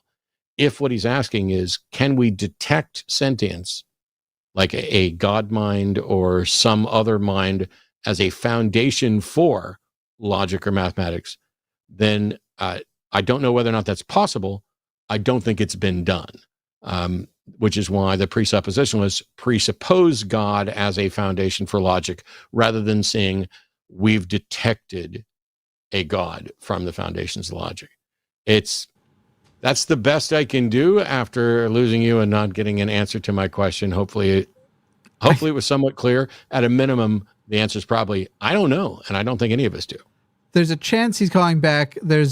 I'm waiting for the screener to confirm, but there's another theist from Canada based on, just with a different name though from the past, but based on notes that were associated with this number. So we'll see if that is Ryan to be back in there. For me, I don't know. It sort of sends my hackles up of like, I feel like you're trying to do one of those things where, because I've done this with theists a lot, where they go, I want to get you to say yes to a question that sounds sort of obvious on its face, or even not obvious on its face. I want to get the yes, and then go, therefore you must agree, whether that is true or not either. And so I was most interested to see where it was going to go from there.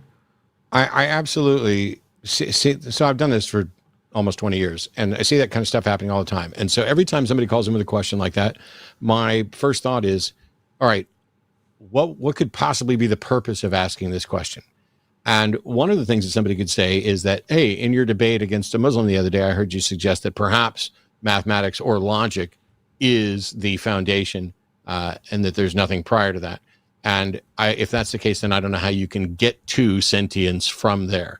But I was talking at that point about epistemological foundations. So we're back to what we talked about earlier in the show about the difference between a causal chain and whether or not it can be infinite, and then an infinite regress with regard to epistemological foundations. But now I'm just kind of floundering, because I wish, if you want to call back and ask a question for more clarity, that would be cool, because I'd like to understand it, but I'm going to bet my answer is I really don't know. The hard part is the screener can't hear us while screening the call, so I'm still just waiting to find out if this other Canadian call. It doesn't seem to be that. Well, okay. That may be it. Yeah. Yes. The last on air February. Well, this is last on air February 1st. So you think it would show the other call today? The other call had come in from, and the call was lost, apparently. Now I really don't know what happened here, but I guess we'll find out. The other call had come in from an IP address. You want to go ahead and take? Yeah, whatever. Line 17 while we're waiting. Sure.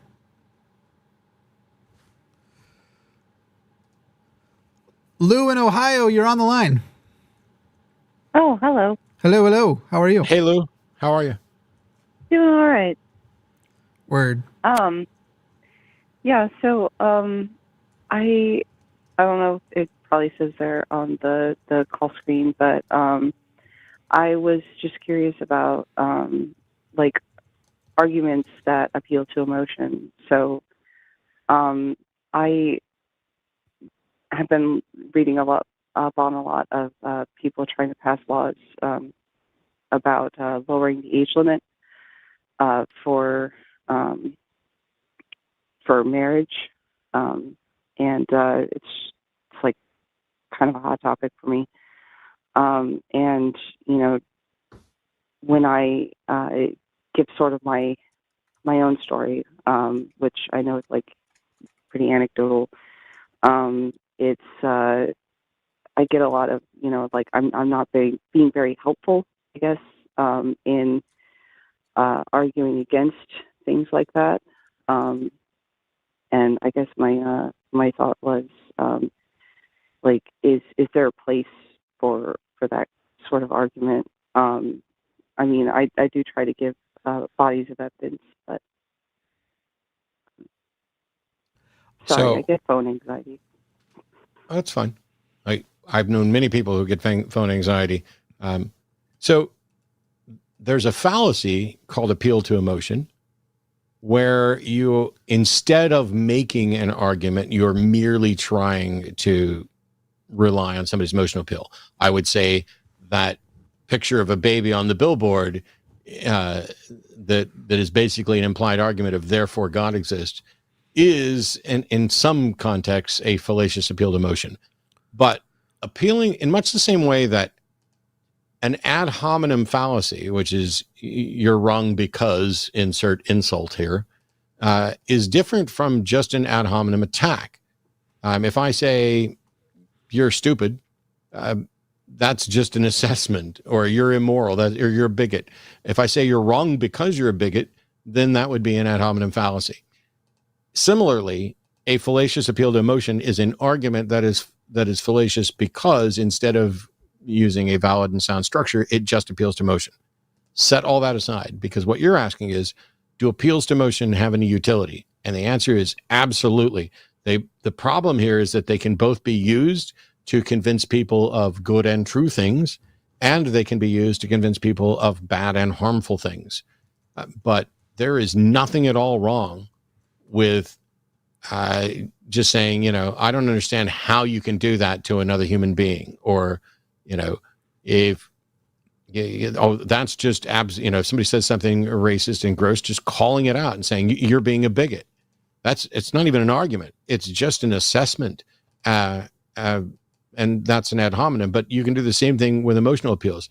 Would you want, one of the nice things about Rawls' veil of ignorance is to ask people to construct the world and the rules that the world works by without knowing who they're going to be in that world.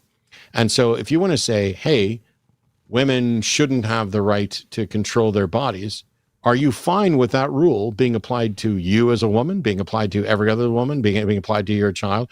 And there are people who are going to say yes, but there's absolutely nothing wrong with making an emotional appeal to say what you're doing is going to result in harm. Why don't you care enough about that to not do it? They're incredibly useful. It is the backbone of propaganda. It is the backbone of advertising. It sells stuff, and sometimes you can convince people of good things because of it. It doesn't mean that it is a logically valid or sound argument, but merely appealing to people's emotion is not itself a problem. It may be one of the most powerful things out there.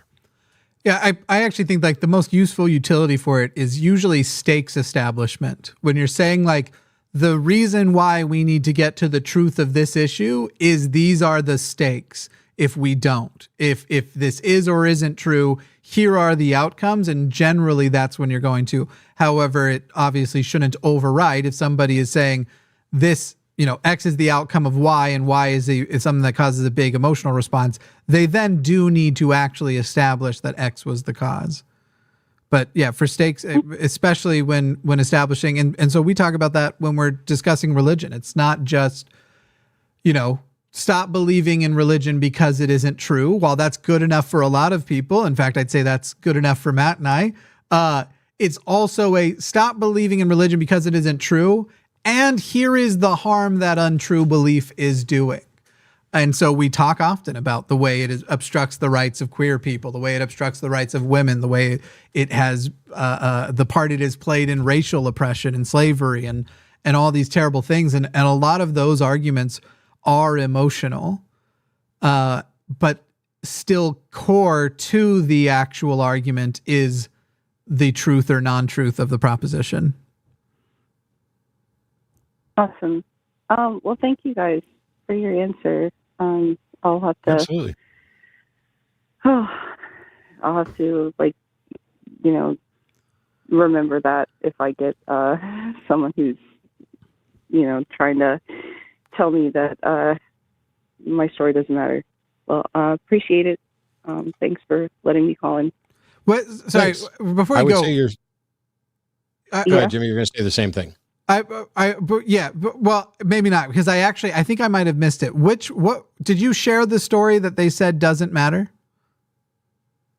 I did. Would you just repeat the notes again, and it'll probably pop back in my brain? Just a short version. Oh no, I'm sorry.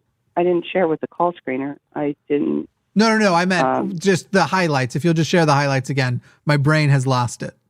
The story. Oh, no. I didn't share with you guys either. I'm sorry. No worries. No.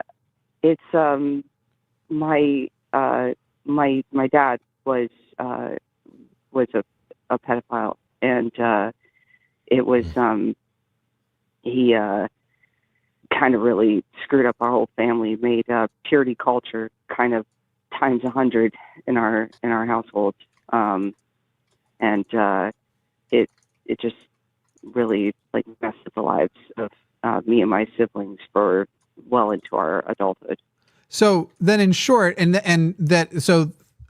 remember now you were saying that people were discussing the age of marriage, in short, basically somebody is telling you that your story and experience and the emotional attachment you have to it is not basically worthy of being a part of the discussion about whether or not children should be able to marry adults, correct?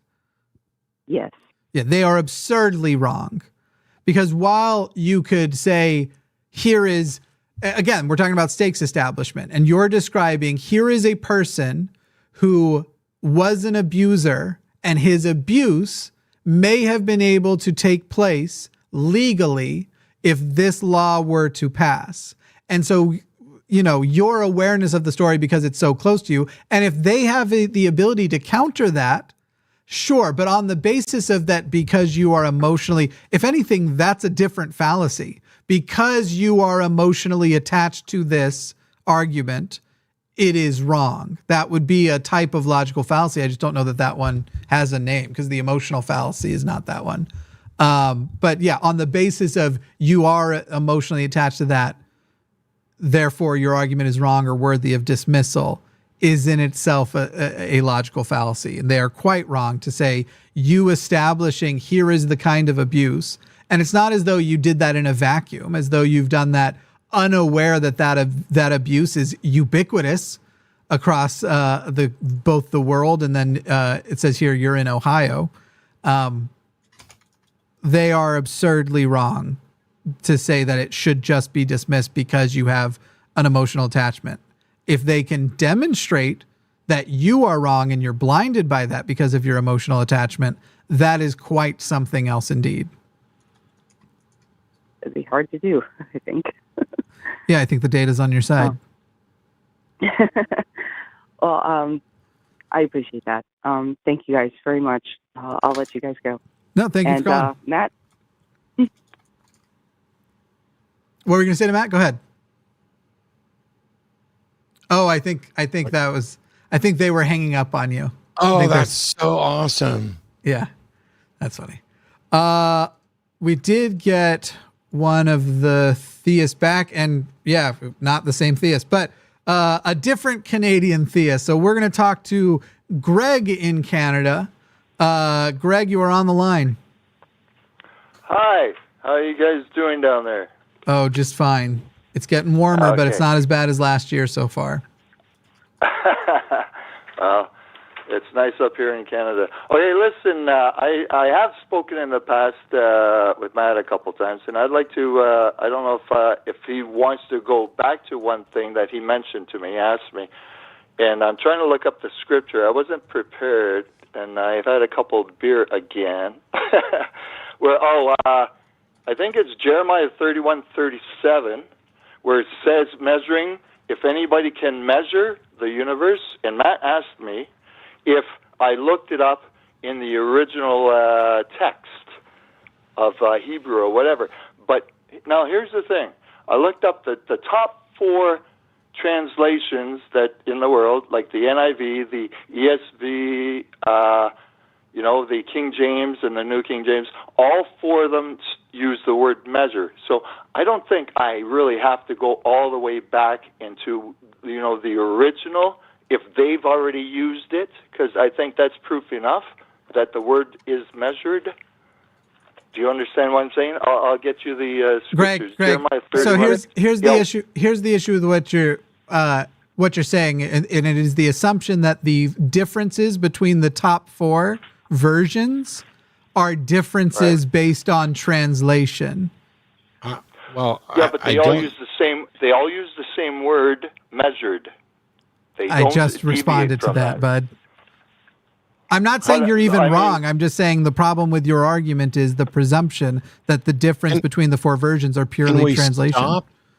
Can we stop for just a second? Yep.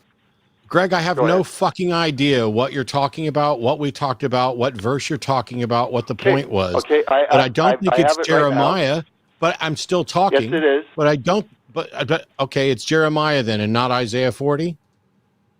No, it's Jeremiah 31:37. Okay, there we go. Jeremiah 31. There is no Jeremiah 31:37. There's only 9 verses in Jeremiah 31. No, there's. I'm looking at it right now. Oh, I'm sorry. Jeremiah I'm sorry. I had clicked over to okay. Isaiah. I know. I've done. Yeah. There we go. 31:37. Yep. Says, "Thus saith the Lord: If heaven above can be measured, and the foundations of the earth searched out beneath, I will cast off all the seed of Israel for that they have done, saith the Lord." So, what's the point? Okay, remember this was a couple of months ago. You asked. No, I don't remember. I already said I don't remember. Okay, I apologize. But anyway, you asked me. I brought this up, and I said that because today the universe cannot be measured because it expands so quickly. You said, I looked up in the original Old Testament, like the scroll, whatever, if the word is actually measured. But if the top 4, like the NIV uses 70 people for 100 years to translate that, and the King James, if all of those guys use the word measured, then I don't think I have to go all the way back and rebuild the building that's already built. Okay, so I apologize, Greg, but if you're just going to call me back and say that you didn't bother to fucking look up the thing that I told you to look up, and I'm sitting here literally looking at a Bible dictionary, the word is Hebrew 4058, which is madad, a primitive root, properly to stretch, which is you seem to think that because a bunch of scholars translated into English as measure, that therefore the correct interpretation is measure, as Jimmy was just pointing out. That is flawed reasoning. And if you're not going to go off and do the actual work that I suggest, why are you calling me back? Okay, but then how do they get to publish? No. When I say, if you're not going to do that, why are you calling me back? The first words out of your mouth shouldn't be, okay, but I asked a question. Well, okay, my answer to your question is I don't think I have to go that far back. Good, then I don't have to think any more. I don't have to spend any more time listening to you. I gave you fucking homework, and you're calling back to say I didn't do it. Goodbye. Wait, Greg. I'll let you say. Greg, what if all 4 translations that you have are actually translations from Greek and not Hebrew? It's not. It's Old Testament. Yeah, it's all Hebrew. The greater point being what the original point was. How do you know that the variation is upon the basis of translation? How do you know that that's what it is? The Greek, fine, it wouldn't have been Greek. I'm saying, how do you know that they don't all 4 have some other core issue that brings out that word? They might have their own agenda. I guarantee they probably do. But I mean, if they can get away and nobody contests that, I don't think I have to rebuild. Because I think they've gone through the test. I'm sorry, Greg, that you don't think it's worth your time to understand the actual language that it was written in and what it is. So let's just ignore all that. What is the purpose that you're trying? Stop talking while I'm talking, or you will be done. Well, I have a delay. I'm from Canada. I understand you have a delay. Stop talking until I'm clearly done. I will ask you a question. Jeremiah 31:37. Why does it matter whether it's translated into English as measured or whether it's in Hebrew stretched out? What difference does that verse make to anything about reality. Okay. You guys ask, is there any proof of science in the Bible? Right? No. Well, what do you mean no? You guys don't I've been following. No, you don't? No. The question you asked was ridiculous. Is there any scientific proof in the Bible? The thing that we're probably pointing to is there some scientific principle that the Bible teaches us about that led us to a scientific conclusion to confirm that it's true? That is not what that is. I don't think there'll be anything in the Bible that can lead you to a scientific evidence that the whole Bible is true. I think it would be in the stages. I didn't say the whole Bible is true. Greg, you are incapable of listening to what the fuck I say. I didn't say anything at all. Okay, about listen. I'm not going to put up with this. You're going to put up with whatever the fuck I tell you to put up, so shut up, I've muted you. If I say, is there some scientific truth in the Bible that pointed us to a scientific discovery, I did not say that scientific discovery would prove the entire truth of the Bible, did I? I never said that. Am I on hold or am I... I asked you a question. Did I ever say that there would be a scientific proof that would prove the whole Bible true? No, but... No, I didn't. So stop talking. I didn't say that. So why just a minute ago did you falsely accuse me of saying that? Matt, I'm talking in terms of a debate between atheism and theism. No, sir. I asked you a question. I'm going to mute you again and try once more. Since I did not say that there was a scientific truth that would prove the whole Bible, why did you falsely accuse me of doing that just a moment ago? Okay, I apologize. That's not what I asked. I stuff your apology. Why did you falsely accuse me of saying something I didn't say? Well, ask the question again. I accused you of what? Saying that there's science that will prove Why? Stop. I'm going to ask you, you're muted. I'm going to ask you this question one more time. Answer the question that I asked, not what you think I asked or your apology. Why did you accuse me of saying something that you admit I did not say? Maybe I may be going back to the previous conversation there. Then Goodbye. I apologize. Goodbye. I'm going to let Jimmy finish with you, but you are entirely too dishonest for me to waste any more time on. You don't go off and do the... Here we go. You are being dishonest. I'm going to mute you. You didn't go back and do the homework. You haven't been able to explain what this is about. You then falsely suggested that we were waiting for a scientific truth that would prove the whole Bible. And then when you admit that I didn't say that, when I ask you, why would you accuse me of saying that? Then instead of just admitting that you were cowardly and dishonest and trying to poison the well of what I'm saying, you then suggest maybe you were going back to the previous conversation. So I'm going to let you and Jimmy have whatever conversation he feels like having with you, but you and I, Greg, are done because I don't deal with dishonest people who falsely accuse me of things that I didn't fucking do. You'll learn to listen and engage in the conversation that we're having, or we're done. So go ahead. Yeah, my only question left for you, Greg, is what even scientific establishment do you think is taking place in Jeremiah 31:37? Because it seems to me, wait a second, it seems to me that you must also be entirely unaware of the contextual model that was being accepted by people on the basis of what the Old Testament would have been saying in that time was the origins of the universe. But go on, what scientific fact do you think is being presented in 31:37? Well, and I'm reading from the Thompson Chain NIV version. Fine. Right? Okay, and like it says only if the heavens above can be measured. Now, this was written 3,000 years ago, right? In Hebrew. Now, we know today that we cannot measure the universe because it expands in all directions like an oval. Okay, and so where did you get that heavens means universe, and that universe is referring to something that we in the modern day understand to mean universe. Well, listen. No. I can already hear the pedantic bullshit you're going to do. I'm answer my question. How do you know that heavens means universe, as in the model of the universe with stars, galaxies, solar systems, and the entire collection, and not what it actually referred to in Old Testament times, the sky? How do you know it meant universe and not the sky?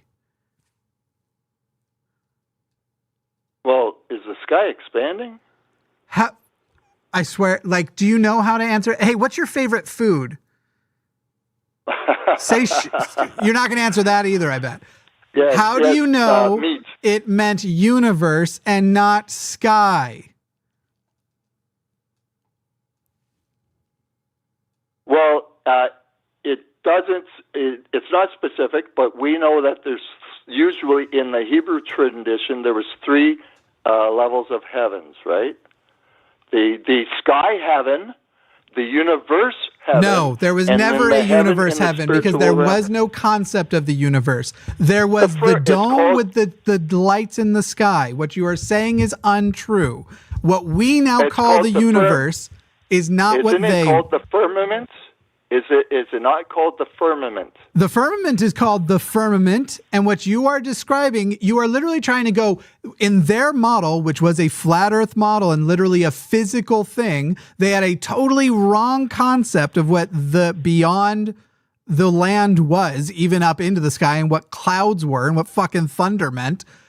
They had a totally wrong concept, and you're trying to go and say, yeah, but they were still looking out and seeing stars. So even though they thought the stars were pins of light which could fall to the ground, what they clearly meant was the expanding universe, as has been revealed in the last couple hundred years and confirmed to be expanding by scientists, and then even being confirmed to be increasing its rate of expansion back in the 90s. That's what they meant, not all of this other stuff which is incoherent with reality that I have an easy time dismissing and pretending isn't there. But then when I want the word heavens to mean universe, and when asked why I do that, I said, well, is the sky expanding? Which you could argue it is or it isn't, by the way. However, even if you didn't, I'm also fucking baffled you went to there, because that implies that you were accepting the word measure as stretch, which was your problem with him with Matt in the first fucking place. So where you got that it's clearly heavens because it's referring to expanding without using the word stretch makes no fucking sense either. Well, to me, and I do agree on your point that in over time they might have modified to suit their agendas. But to me, the word stretched and measured... Wait. No. Don't go further than what you just said. Who modified what to suit their agenda? Well, no, I'm saying what you were saying, that how do I know that you said you agreed that they may have modified their agenda. Who are you referring to modifying their agenda? I am saying that translators over time may have. I'm agreeing with your point. You're saying that back when it was written, they believed the earth was flat, and they were not even speaking of that. And in the last why did they believe that about the earth? And why did they believe that the stars were pins, not suns, but points of light in the sky? Well, because they had simple knowledge. But here's the point. No. Where did that knowledge come from? And it's not knowledge, it's belief. But where did those beliefs come from? Okay, listen. You guys are changing the topic. Greg, no, I'm exactly on topic. You're the one who can't answer a question. The reason why they believed those things is because the religious authorities and the writers of your terrible book were scientifically illiterate, power-hungry douchebags.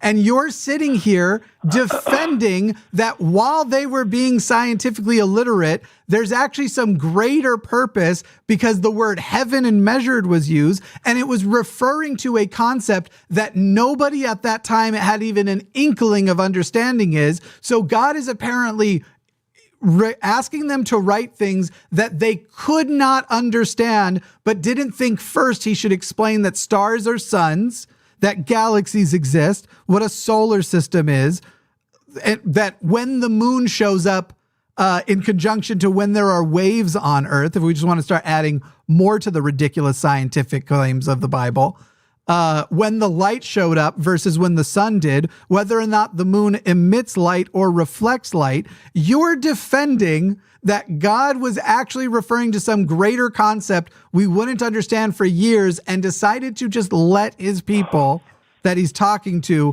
be so scientifically illiterate that they would come up with something as stupid as a flat earth model with his words instead of the truth. What a God. Okay, okay, listen. You keep bringing that up. Show me where in the Bible where it says that the earth is flat. There's a tree from which you can see the entirety of the earth. Yeah. The entirety of your view or the entirety of the earth? Of Did the you earth. go back to see? Did you go back to the original and see if the word Oh, is bitch! not? Did we go back to the original? I'm the only motherfucker in this That's what- conversation. listen, I'm you the guys- only you motherfucker guys are in this moving the goal- conversation. I am the only motherfucker in this conversation that has bothered to do that by your own lazy ass admission that you're not going to do the fucking homework. So don't you fucking come at me asking me if I've studied this shit that I've been studying my entire life and know infinitely better than you, you embarrassing, lazy arguer.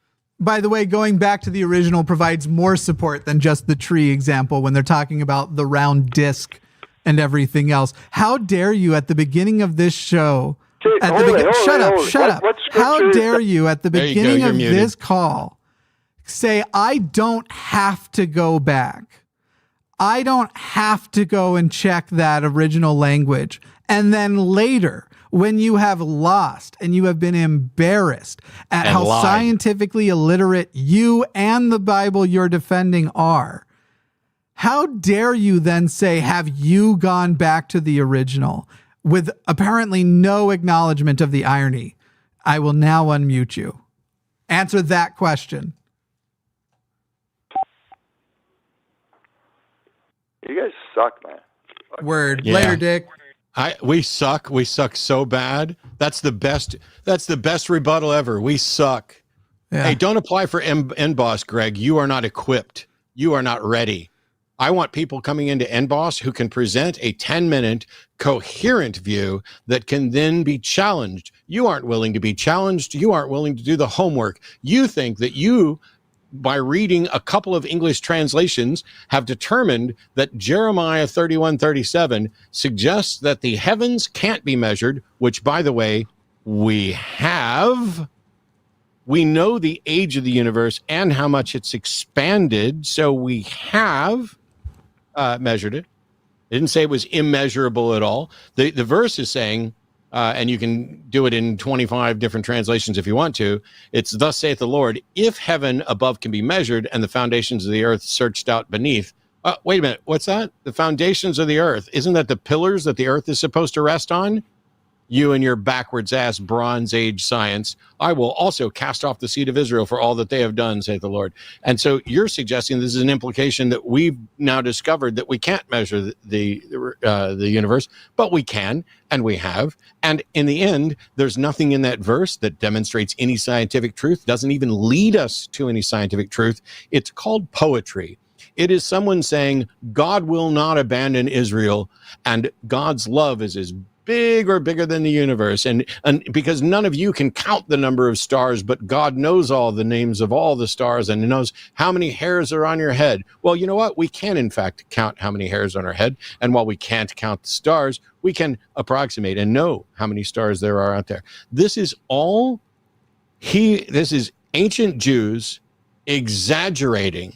It is poetry designed to say God will never abandon you. Only you can abandon God. God is bigger than all this. God knows shit you don't know. You can't even look up and count how many stars there are, but God created all of them and knows them all. It is magnificent. It is there to be a message of hope. The fact that you are stupidly pretending that it says something scientific that you had an aha moment about, but you won't go do the research and then try to come back and push back on whether or not I did the research. Fuck you, Greg. Yeah. Why don't you look up the original translation, Matt? I don't know. Because we don't have the original. We don't have the original. I can only go back to the oldest manuscripts. There are no originals. Yeah. Ryan G in Canada is back on the line with us. Ryan. Hey, Ryan. Let's talk about that, gentlemen. Deriving sentience from mathematics. Yes. Thanks for having me back. Yeah, go ahead. Give us what you meant. I did hear the response, and I appreciate it. I'm not sure what question you had for me at this point. Well, we didn't really have clarity in what question you were trying to get answered from us, and I think that was most of the response. And I think it was from Matt specifically. But yeah, what do you have a rephrasing, or is the answer you heard earlier somehow sufficient? I'd love to know what you actually meant. I'd love to know what you actually meant by derive, because I addressed two different ones, which may not have been what you meant. Okay, so by derive, I just want to make sure that the call doesn't disconnect here. What I meant by derive is,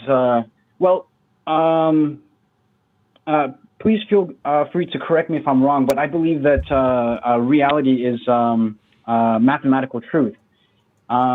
So following that definition, we can look at ourselves as being sentient through mathematical truth. Now, I'm just trying to bounce my ideas. Do you think we are through or representative of, that there are descriptive mathematical features of existence? Because they are different. Yours suggests, the way you phrased it suggests prescription as opposed to description. I'll say once again, please. I'm just going to let you keep going. It's fine. I just, the thing you were saying makes it sound like you think that these mathematical truths prescriptively sort of created us, as opposed to being able to look at existence and describe truths about existence descriptively with math. I see. Okay. I'm just trying to see if I can find some common ground as well. Now, the sentience I'm referring to here is human beings, but I believe that could refer to as other sentient life, maybe extraterrestrials, or even potentially a god as well. Wait. Sorry. Pause again, Ryan. Sentience begins at humans, or you also think dogs are sentient? I would say that dogs are sentient, but what I'm more referring to is consciousness. So should we talk about sentience or consciousness? Because they are different. Aren't dogs also conscious? Yeah. Yeah. True. Let's stick with consciousness. Okay, so we're off sentience, and now we're talking about mathematical truths through consciousness. Is that where we are now? So what I'm looking at is was consciousness derived through mathematical truth? I'm thinking that it is. I don't know what you mean by mathematical truth, because you said reality is a mathematical truth, and I would say that. Yeah. Hang on. I would say that reality at best is a collection or contains a collection of mathematical truths, but I don't know what you mean by mathematical truth where reality could be an example of a mathematical truth. So what I'm trying to say is that I believe that reality is a representation of mathematical truth. I don't know what that means either. What's mathematical truth? Basic example would be like, say, 1 + 1 is equal to, and then the opposite of that would be like, say, 1 + 1 is equal to 3. So that's not true. So you're suggesting that mathematical truth is a brute fact that can be expressed mathematically. Yes, that's correct. And I don't. Then reality. Then reality may be a mathematical truth, but I don't know that it's a mathematical truth, and I don't think anybody knows how to express reality as It's a brute fact that reality exists. I don't think that anyone is aware or has confirmed that it can be expressed in mathematics or mathematically. I don't see any reason why it wouldn't be. I'm not saying there's a reason to conclude that it wouldn't be. It's like the theoretical physicists and stuff who are looking for the grand unifying theory, the equation that is everything. It hasn't been found yet. It may or may not be found. I don't see any reason to conclude that it can't or that it isn't actually true, but I also don't see any reason to conclude that we know what it is or that we ever will. Yeah, Ryan, I think the thing I'm wondering is, if you were an atheist, I would assume that you were trying to make a argument in favor of determinism. But you're a theist, so now I'm worried that you're trying to make well, then if there's code, doesn't there have to be a coder? The DNA intelligent design argument. And so I guess I just kind of want to skip forward, unless Matt wants to stick where we are, and skip forward to what is the conclusion. Yeah, go ahead.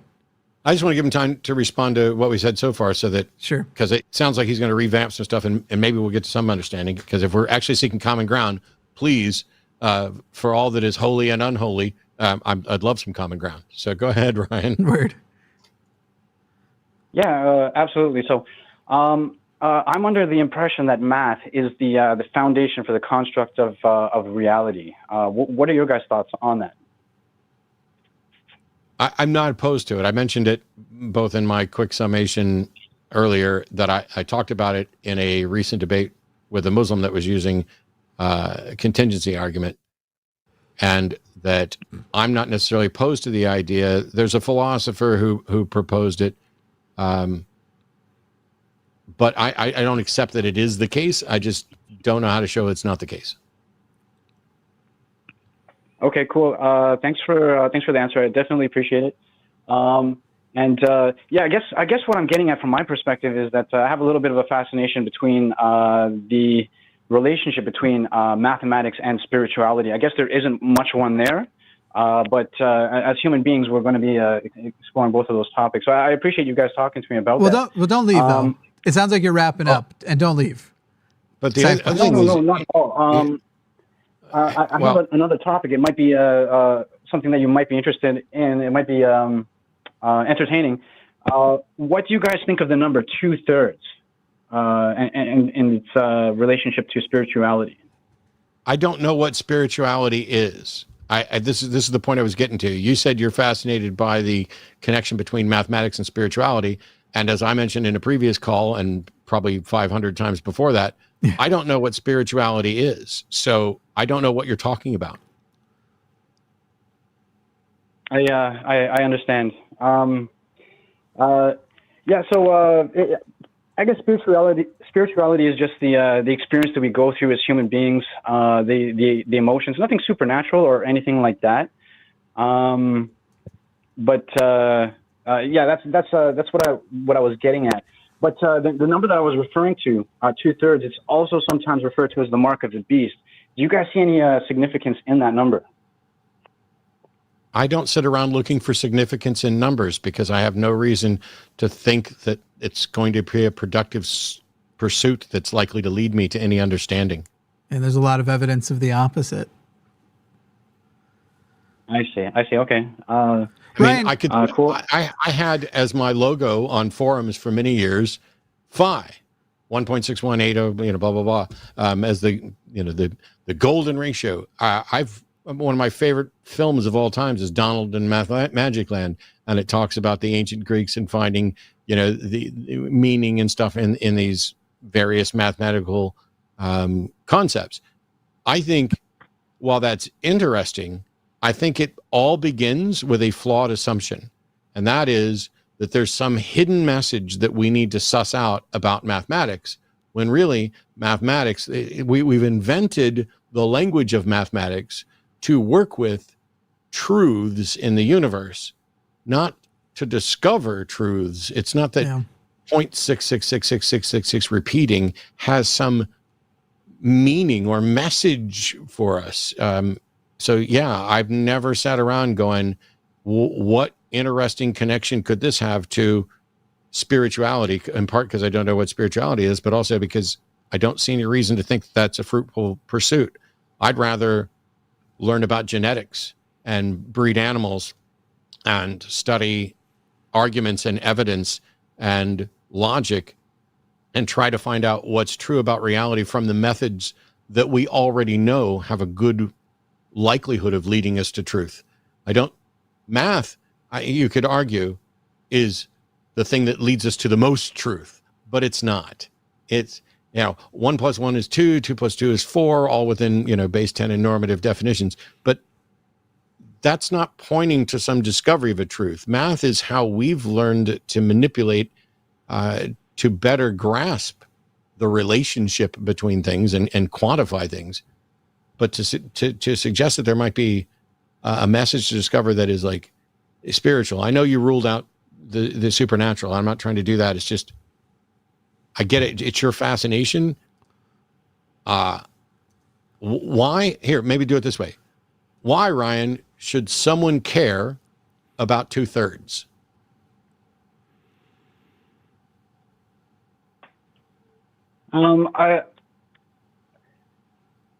Matt, I want to step away from that one for just a little bit. Wait, no, you can't just look. You've been doing this thing so far where there's clearly an agenda, and every time we ask what it is, you want to go to something different. So you asked us, what significance do we see in 2/3 with spirituality? Ryan, what significance do you see in 2/3 with spirituality? All right. I'll go ahead as I'm watching the comments here too. Shouts out to everybody. It'll be less distracting. Just talk to us. Yeah. All right. Yeah. So 2/3 is, as has been brought up, it can be referred to as the mark of the beast. Only if you don't allow it to be repeating. But go on. Now, hang on, Ryan. Yes. Is there anything about the quantity 2/3 that would lead anyone to conclude it's the mark of the beast if there wasn't a Bible claiming that there is a mark of the beast and giving it some sort of number? By the way, it's not necessarily 666. It could also be 616. But in the absence of a Bible to say, here's the mark of the beast, what about 2/3 would lead anybody in the entirety of history pre-Bible to conclude it has anything to do with the mark of a beast or that there is a beast? Well, I guess I'll bring up the theist in me. I guess you guys have been asking for that just a little bit, but I am under the impression that number can never be truly represented in decimal format. If you try to represent it in decimal format, it's going to basically consume the rest of your life because it goes on forever. It's infinite. Yes, I know Matt was touching on that a little bit earlier. Ryan, the same thing's true for 1/3. And the same thing's true for many, many, many numbers, including pi. Also, they're irrational numbers. They can't be expressed in a fraction. Why 666? And what would lead anybody to conclude that it is the number of a beast? So, like I had mentioned, it's a number that can never be truly represented in decimal format. So what? Say again. No, keep going. So keep going. What? Yeah, I not only accepted that, I pointed to other numbers that do and gave you what they're called. I'm asking, you say 2/3 is the number of the beast. And I said, without a Bible to point you to that, to find that, what would lead anybody to conclude that 2/3 is the number of the beast? You can't go back to it's impossible to represent in decimal form because it's the same for 1/3 and pi and countless other things. Those aren't the number of beast, are they? So, I'll say that last part again, please, Matt. Pi and 1/3 aren't the number of the beast, are they? No. And what specifically about 2/3 would lead someone to think it's the number of the beast? All right. So from the biblical reference, the number of the beast represents the lie, or a lie. So that number 2/3, because it can never be represented in decimal format. If you attempt to represent it in decimal format, it will always represent a lie. So I guess what we're getting at here is Ryan, wait. Okay, you just said if we take that and we represent it in decimal format, it will only represent a lie, right? Because it's because it's never ending, correct? Yes. What is God's number? God's number is 1. Okay. What is 1/3 in decimal form? 1/3 is 0.3 reoccurring. Okay. What is 0.3 recurring times 3 in decimal form? It's going to be 0.9 reoccurring. Which is what else? What else is that number? That number is not 1. Yes, that number oh my not God, 1. yes, it is. That is a mathematically proven fact. That's 0.9 repeating is the number 1. It absolutely. Okay. But it also doesn't matter because your art. Stop. Your art. Stop. I listened to Matt speak a little bit earlier. Stop. You are making an argument that the number of the beast, as represented in the Bible, is 666, and it represents a lie. And then this lie with 2/3 is 0.66666 repeating, which can never be represented decimal, so it's representing a lie.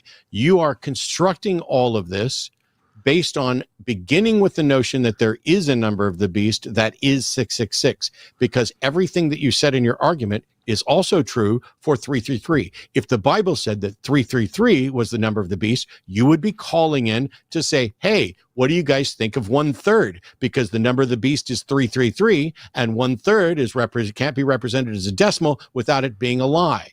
What specifically about 2/3 that is not true of 1/3 or other irrational numbers is going to lead someone to conclude that this is the number of the beast? Last time I'm asking.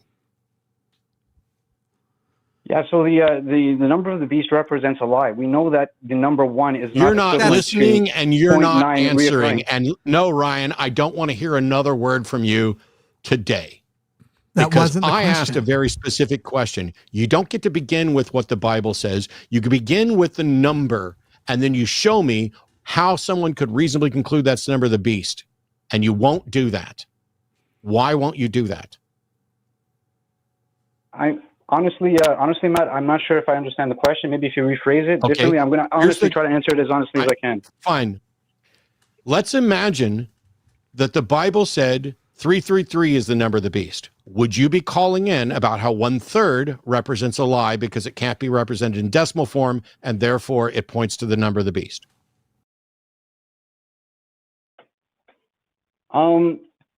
So to answer truthfully, I believe that we're looking at a mathematical truth here, and the reason why it ended up in the Bible is because it's a mathematical Goodbye, truth. Ryan. I don't believe that... Goodbye.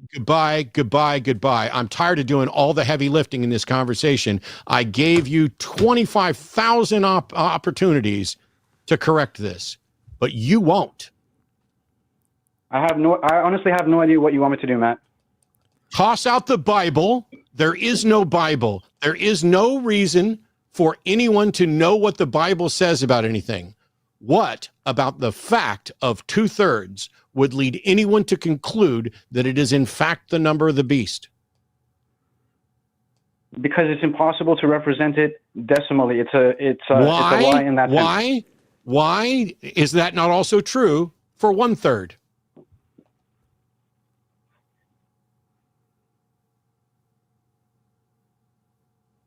There's going to be a significance to that. To be perfectly honest, I know you told me to throw out the Bible. Shut up. I know you told me to throw out the Bible, man. Shut up and listen.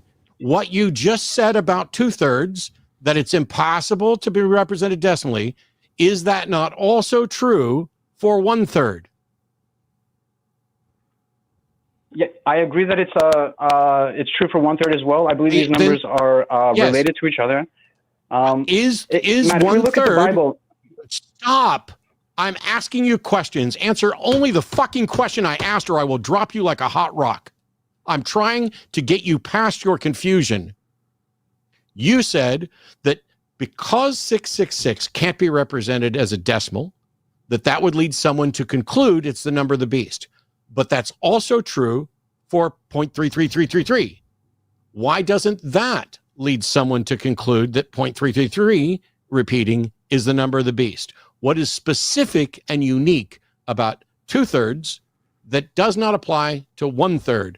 Why would someone looking at 1/3 and 2/3 and seeing that neither of them can be represented decimally conclude that 666 is the number of the beast and 333 is not? That's the question. I'm looking for the answers as well, Matt. Now, I don't have all the answers. I know the numbers are connected. Now, I want to bounce this idea off you. No, sir. In the Bible. No, sir. You are done bouncing your fucking ideas off me. I'm sitting here doing all the work, and every time I get to the question that's going to expose the problem from you, you deflect and go somewhere else. That is not honest argumentation. Here are two numbers, 2/3 and 1/3. It is true that neither of them can be represented as a decimal. It repeats forever. You are saying that merely looking at 2/3 would lead someone to conclude that that is the number of the beast, and that merely looking at 1/3 would not lead someone to conclude that it is the number of the beast. Why?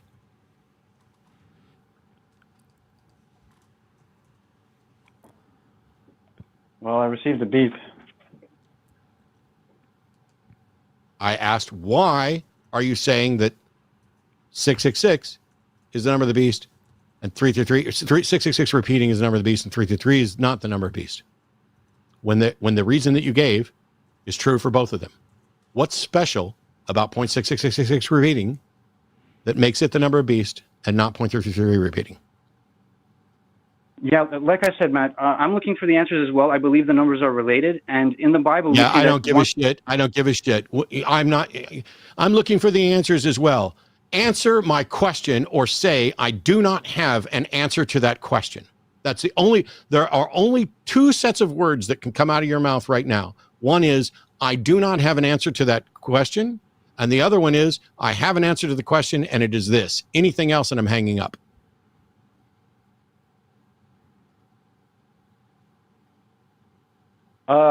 I do not have an answer to that. Oh, sorry. You started with Bummer. By the way, to anybody watching, it is absolutely the case that 9 repeating is equal to 1. And if you would like to prove it for yourself, this is how the it's not algebra, there's no variable, but here's how the equation works. 1/3, just write on a piece of paper, 1/3 equals 0.3 repeating.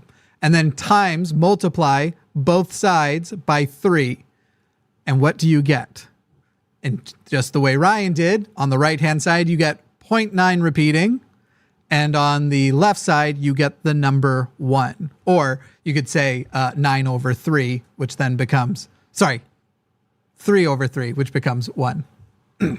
That was literally just to point out that this numerology bullshit he was doing was completely arbitrary. God's number is 1. 1 can be represented by a non-terminating decimal as well. In fact, all numbers can. They're just not irrational if it's ending in zeros. Because remember that actually to write any number, you could do it for the rest of your life because there is an infinite number of zeros at the end of every whole number as well. So it is a total arbitrary bullshit thing he's come up with. There's even more than that, which is in the Bible, it is 666, not 666 repeating. That is the number of the beast. But 666 being the number of the beast is from Revelation 13. But the earliest papyrus that we have for Revelation 13 lists the number as 616 and not 666. So in the earliest manuscript, the number of the beast isn't 666, it's 616. In most of the manuscripts, it's 666. But the number of the beast is meaningless. It is not that there is a beast out there that has 666 on its head, or that it's stamping 666 on your head, or that it's injecting 666 into the code, or putting it into the vaccine that they're going to give you, or anything like that at all. 666 in the Bible is already bullshit numerology. And it's because Hebrew has every single letter is also a number. So you get to mathematical things, and people will try to find hidden message in the Bible. The point that I was trying to get to is that he thinks, Ryan, that because this number it repeats forever, that's a lie. No, that's the truth. The truth is that 2 divided by 3 cannot be rationally expressed without a repeating decimal forever. That's the truth. Yeah. It just means that you can't get to truth in much the same way that we were talking about. You can't actualize an infinite. But it's worse than that, because the point was, if it is true that there's something about 666 or something about 2/3, we'll just go with 2/3. There's something about 2/3 that has an important message for us. Ryan thinks that number 2/3, which has always been the same, it's not like 2/3 is changed value, either carries within it a message, which it can't, because a series of 6s is not a message, or that it's an important truth, a spiritual truth about the universe that went completely unaddressed until somebody wrote the book of Revelation around 2,000 years ago, or slightly less than that. And so despite the fact that the universe is 13.7 billion years old, the Earth's 4.5 billion years old, and humans are at least, I don't know, what is it, 100 and some odd thousand? Or wait, no, not. Anyway, in any case, it doesn't matter the age of humans. At any point, God waited a long time to take this number 2/3 and make it mean something. And Ryan, sitting around knowing seemingly nothing about math, is desperate to find the message in the math, and seemed surprised that we weren't as eager to find the message in the math.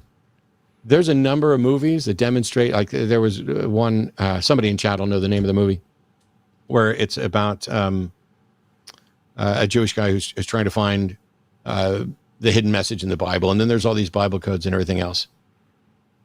The reason I don't sit around trying to find meaning in 2/3 is because that way madness lies. If you want to find a pattern, you will find a pattern. Yeah. If you want to find a hidden message, you will find a hidden message. If you take the text of the Bible and change it into different languages and do equidistant letter phenomenon and sort through and do a word find and circle stuff, you can find whatever you want. We've already demonstrated this when the Bible code stuff first started coming out by saying, look, we can find other things in Moby Dick or other things. And some languages are better and easier for it than other, Hebrew being probably one of the best. But if you want to find a message, you're going to find a message. The only thing that matters is the message that you find, is it true, or is it something that you've injected into? And when you have a mathematical sequence that is 0.666666666, there is no message. There is no variance. A message requires differences. You could say you found a hidden message in pi, but if pi is truly infinite, then pi contains everything. At some point, everything that can be represented mathematically can be represented within the digits of pi, potentially. It may not be an actuality for pi, because pi may end up... Anyway, there's been so much math in this show, I have a headache. I just also, I totally forgot to not jump past, why would something be repeating equal a lie in the first place? Because his whole reasoning was it would take your whole life to write it and you wouldn't finish it, which again, you can do with any number, because 42 doesn't become 42 if you add a million zeros after a decimal. It doesn't change. It's still 42. You could do it with literally any number.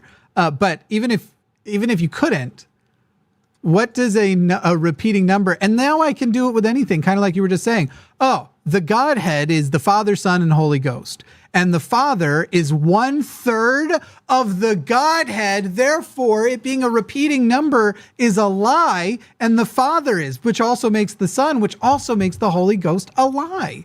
It's not that exciting of a thing to do. You're just making up rules to fit whatever the fuck you want. Anyway. Oh, it's put the wrong it's one just. I'm just wild. Let's. We got some calls to get through before we run out of time. Because aren't you? Yeah. Wait, but we should do announcements. I did that last, but I didn't say I will be doing the Book of Mormon, reading the Book of Mormon with Aron Ra and a panel of ex-Mormons over on Aron Ra's channel at the end of the show. I might have missed it.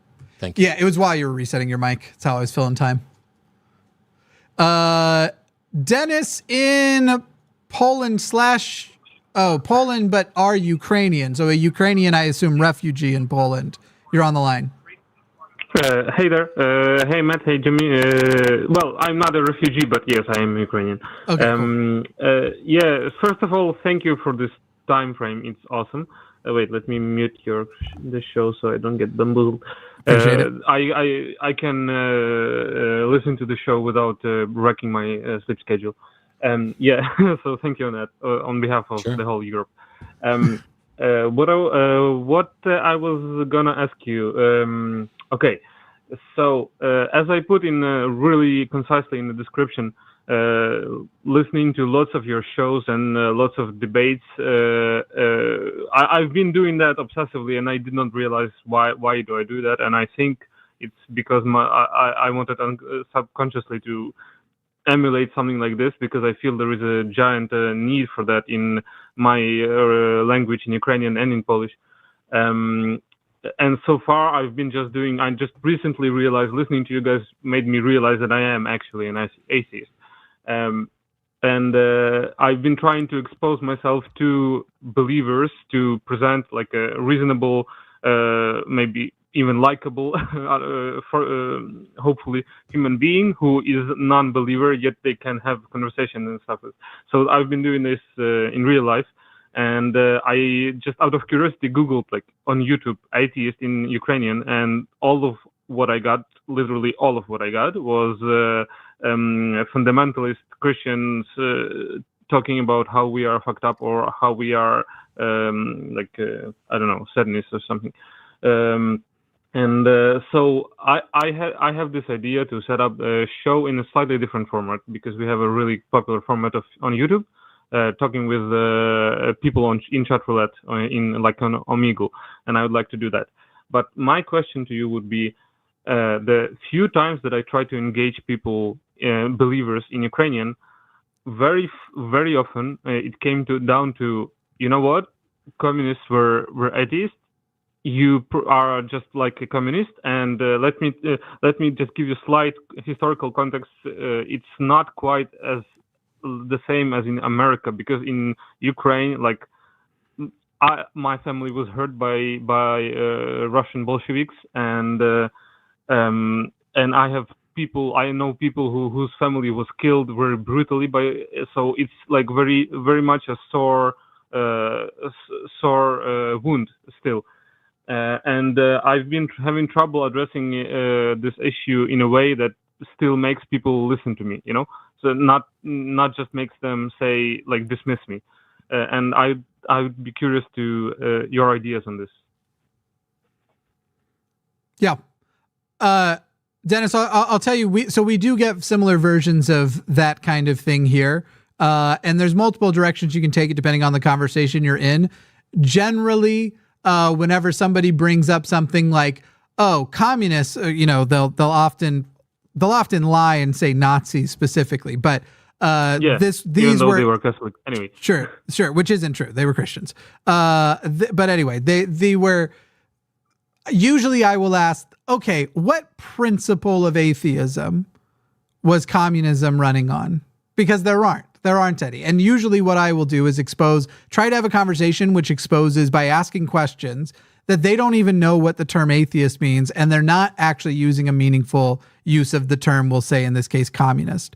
But there are other directions you can take it as well. The fact that the problems with most of the communist countries that we point to as evil, that at the core, communism isn't even debatably what they were actually. They were much more fascist than they were communist. Mm-hmm. And you could take the political route as well. But I find that asking the questions that reveals that they have misconceptions and a baseline non-understanding of the terms they're even using is usually the route that I take. I will tell you, based on the notes you're saying earlier, over on my personal channel, I have been flirting with the idea of doing an Omegle style thing too. I just have to find out what limitations there might be, and I'm pretty sure it's not wise to do. So the thing I would caution you with is don't necessarily do that live. Without consent. Well, no, even so on Omegle, I don't know whether or not you have to get consent, because it may be that your terms, basically by using the app, you may be giving consent. It's the same way, like you don't have to consent to having your photo taken in a public place. There's no reasonable expectation of privacy. I don't know what the laws are there. I'd have to look it up here in the terms and conditions on Omegle. It's more that Omegle, I think, is notorious for, you say, give me a random person, and then suddenly there's a penis on your screen, which will get you taken off of YouTube. So just that was more of the, you're going to want to record and not do it live if you're going to do it. Was the I'd love to one day do it live like you guys, but we are far away from that place yet. I don't think there is a single physical organization, only internet ones, of atheists in our language space. So word. Yeah. Another question, if you answered it. Yeah, let me see if Matt had thoughts on the first question. Oh, okay. No, and my answer would have been worse, because when I hear people try to dismiss atheism because communists were atheists, it's, to me, it's like telling me, your view is flawed because Hitler had a mustache, so I can't trust people with mustaches. Though you have a notably different mustache. If you had the same mustache, I would worry about some of your beliefs there, Matt. No. I know. I didn't say because of my mustache. I was saying that they say you can't trust someone because... Never mind. Okay. Give up. Wasn't that deep. Go ahead, Dennis. Fucking give up. Another just a random thing. How would you dump on a person who refuses to engage in a reasonable dialogue, like you described before? Do you have an idea of banger line? I mean, a person who you reason. Oh yeah. Yeah. I'm not out to dunk on people. Yeah, but you're really good at it, though. Yeah. Okay. Okay, never mind. I thank you for your answer. I'm just gonna have to figure it out. There are some probably. No. The first thing to do is to not be thinking in terms of dunking on people. You let people dunk on themselves. You speak the truth. You ask the questions. You guide them to stuff. And if they get dunked, it's because they did it. Yeah. No, my goal would be to present a reasonable person as a first maybe interaction of a lot of people with an atheist who is openly an atheist and who is maybe not the stupidest person who really knows biology and evolution and stuff like that. So because I study biology, so Dennis, I think would be my goal. Mm-hmm. Based on that question, here's the advice I would give you. Matt and I think Matt will agree with this sentiment. We don't start the call even assuming that there's something to win. We don't start the call assuming we're about to debate or argue, even when we say that it's a theist who, in my perspective, granted, yes, that's the way the conversations often go. When you're pointing out a person's hypocrisy or but even just conceptually thinking of it as competitive or having your own self-obsession with either that you really want to win and that you're motivated by winning, or that what can be even worse is your motivation that you want to be perceived as winning, which is where a lot of the fucking bullshit breaks down. But it's not like there's a can of well, if I really want to embarrass them, I'm going to pull from my can of dunk lines in here. And even now, like I said, I haven't had the opportunity to do it yet, but not with the calls we've had so far, but I'm still experimenting with different ways to see how the conversation and my language changes and the way I ask certain questions changes over time, even though I've been doing this somewhat well for at least a couple of weeks, but some might suggest a year or two. There were 3 theist callers earlier. I went into every single one of them. You watch me. Go back and rewind. I can be absolutely hot at the end of a call and immediately turn it off and start the new call and reboot. Every single one of those callers, all I wanted was to get clarity, understanding, and get to the truth. And with the first one, we had someone who acknowledge that they didn't have good answers to those questions and hadn't thought of those, and that they would go off and think of them. The other one started off by saying, no, I didn't bother to look up any of the stuff that you told me to look up because I don't think I need to. And by the way, have you done that? And let me tell you this, and just went down a fucking garbage route. And the third one was an individual who all I wanted was to find common ground and understanding, but he hopped from topic to topic to topic, and the topics got worse, and his ability to reason got worse. I don't dunk on people. I just remove everything that isn't a dunk so that they dunk themselves. Yeah, get it. Yeah. That's some good advice. Wait, I had something. Might I just Twitter, I dunked very shortly address the previous call? Because I think I have a reasonable idea about math, and I think the caller got it exactly in the reverse. Yeah, go fast because we're both mathed out. Yep. But yeah. Yeah, sentence. So there is reality first. Physics is the best approximation of the reality that breaks down in extremes, and that shows us that it's just an approximation. And math is just language to describe these things in physics. And exploring math is just like exploring mind space of ideas. It's nothing more. It doesn't make any connection to reality. Anyway, that's what I had to boil it up in me during that conversation. Thank you so much for your advice, and I would be really excited to see how you implement the idea with Omegle, because I've had technical troubles. I would have done that before, but one annoying thing is Omegle doesn't let you change the camera, and my camera inbuilt is shitty. And anyway, there are some technical difficulties. I'll be excited to see Dennis, you implement it. Great. I'm going to tell you how to fix that, and then I'm going to let you go. You go. Are you using Google Chrome? Yes, among others, yes. In the Google Chrome browser, up at the top, when your camera is active, a little camera icon's all the way to the right in the URL bar. You click that. You click the word manage. In the internal settings, you then physically manually change you have to hit manage. You can't, even if they're grayed out or not.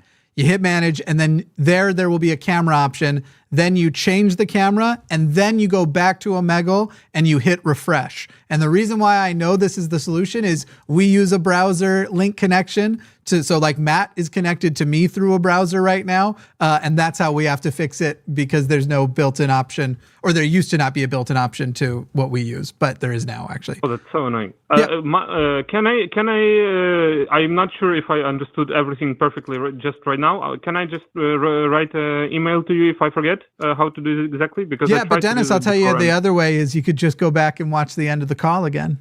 Oh. Yeah, you can rewind. I'm sorry, it's late. Thanks, I need to go to sleep. I have 10 hours of train tomorrow. Okay, you're good. Thank you guys so much, and see you. Sleep tight. That's the nice thing about video on demand. I think this one will be very fast. Jason in Colorado, my old stomping grounds. You are on the line. Hi. Hello. Hi. Hi. Can you hear me? I hear you. Yes. Okay. My question is, how do you define sentience? And I wanted to kind of expand that, saying that I do feel like life is deterministic, and I've read Sam Harris's Free Will, and I'm not convinced that we have free will, yet we have an experience. So I think that's my total question there. Like, sure. In that scope of, is there sentience? How are we defining it? Is it the same as consciousness? What are we talking about? Is a plant sentient of the light, as it grows towards the light, that kind of thing. So Jason, when we're having these there's two answers, because there's the, how do I define sentience? If I'm using it, what am I probably saying? And then there's, how do we engage with somebody asking us when they call in about sentience? And the answer is, I define sentience in conversation by whatever the person tells me is their definition. So when the person called in earlier and was saying sentience, I asked what they meant, and ultimately they changed to consciousness. Sentience is usually referred to, I used to know the biology class definition, but I think it's the like the capacity to experience and consider emotion and feeling. I'll look at it. It's something like that. That's a common one. It's ill-defined, and depending on the arguments and other stuff, I don't really find much value, which is why when we were talking earlier, I was trying to say, it's why Jimmy was like, hey, are you talking about sentience or consciousness? And then he just went with consciousness.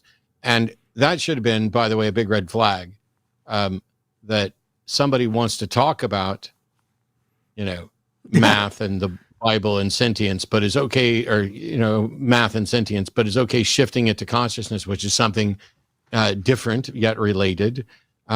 And so, he was just trying out whatever ideas he had. And that's not what this show is for. And it's incredibly frustrating, especially when you're digging into a topic like sentience. It's too late in the show for me to dig in on sentience now. So my apologies for that. But yeah, conscious self-awareness is one thing. The ability to feel feelings and represent them is a different, which is, closer to what I would describe as sentience. But why does it matter? I'm happy to discuss whatever concept the caller's calling in with, irrespective of what my view of sentience is. It's like your question is a little bit like saying, how do you define God? I don't. I can tell you how the normative God of classical theism is, but I need to know what the caller thinks. Yeah. I guess I'm struggling with Sam Harris's idea of a sense of self. And, I do have a conscious experience, and yet, I struggle that I see his point, but I don't find anything to really grab onto. And so I was hoping maybe for some clarification of that, but I don't know. Maybe I could call Sam. I'm not able or qualified to clarify Sam's points. Sam will write about this stuff and post it on his blog. I haven't shared a conversation with or a room with Sam since almost a year before COVID. So that's almost 4 years. I don't think we've spoken. I can tell you some of the things about Sam that we had conversations for, but I am absolutely not here to sort out what Sam means about stuff, except for if somebody calls in and misrepresents something he says that I happen to know better. Yeah, Jason, the hard part is the specific topics that you're bringing up.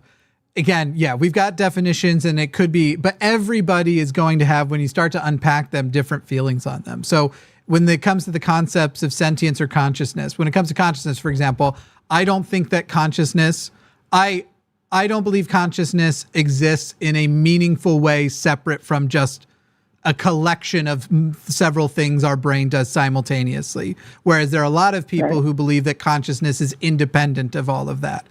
There was a clip that I wish I had better explained myself at the time, but where I had said, I don't in any meaningful way believe we're conscious.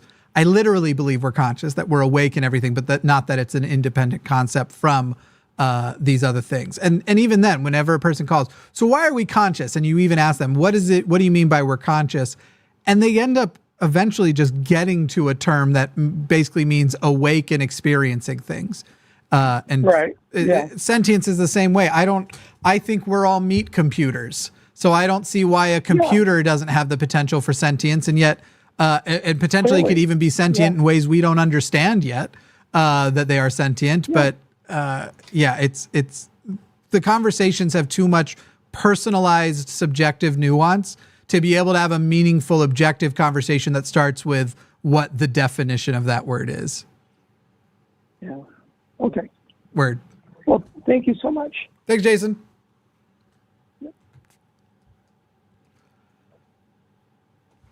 I do like those conversations. I mean, they're kind of fun to have more when you're hanging out with your friends. The "Are we just giant meat computers" is a pretty fun one. Yeah, I like having some of those conversations sometimes. Yeah.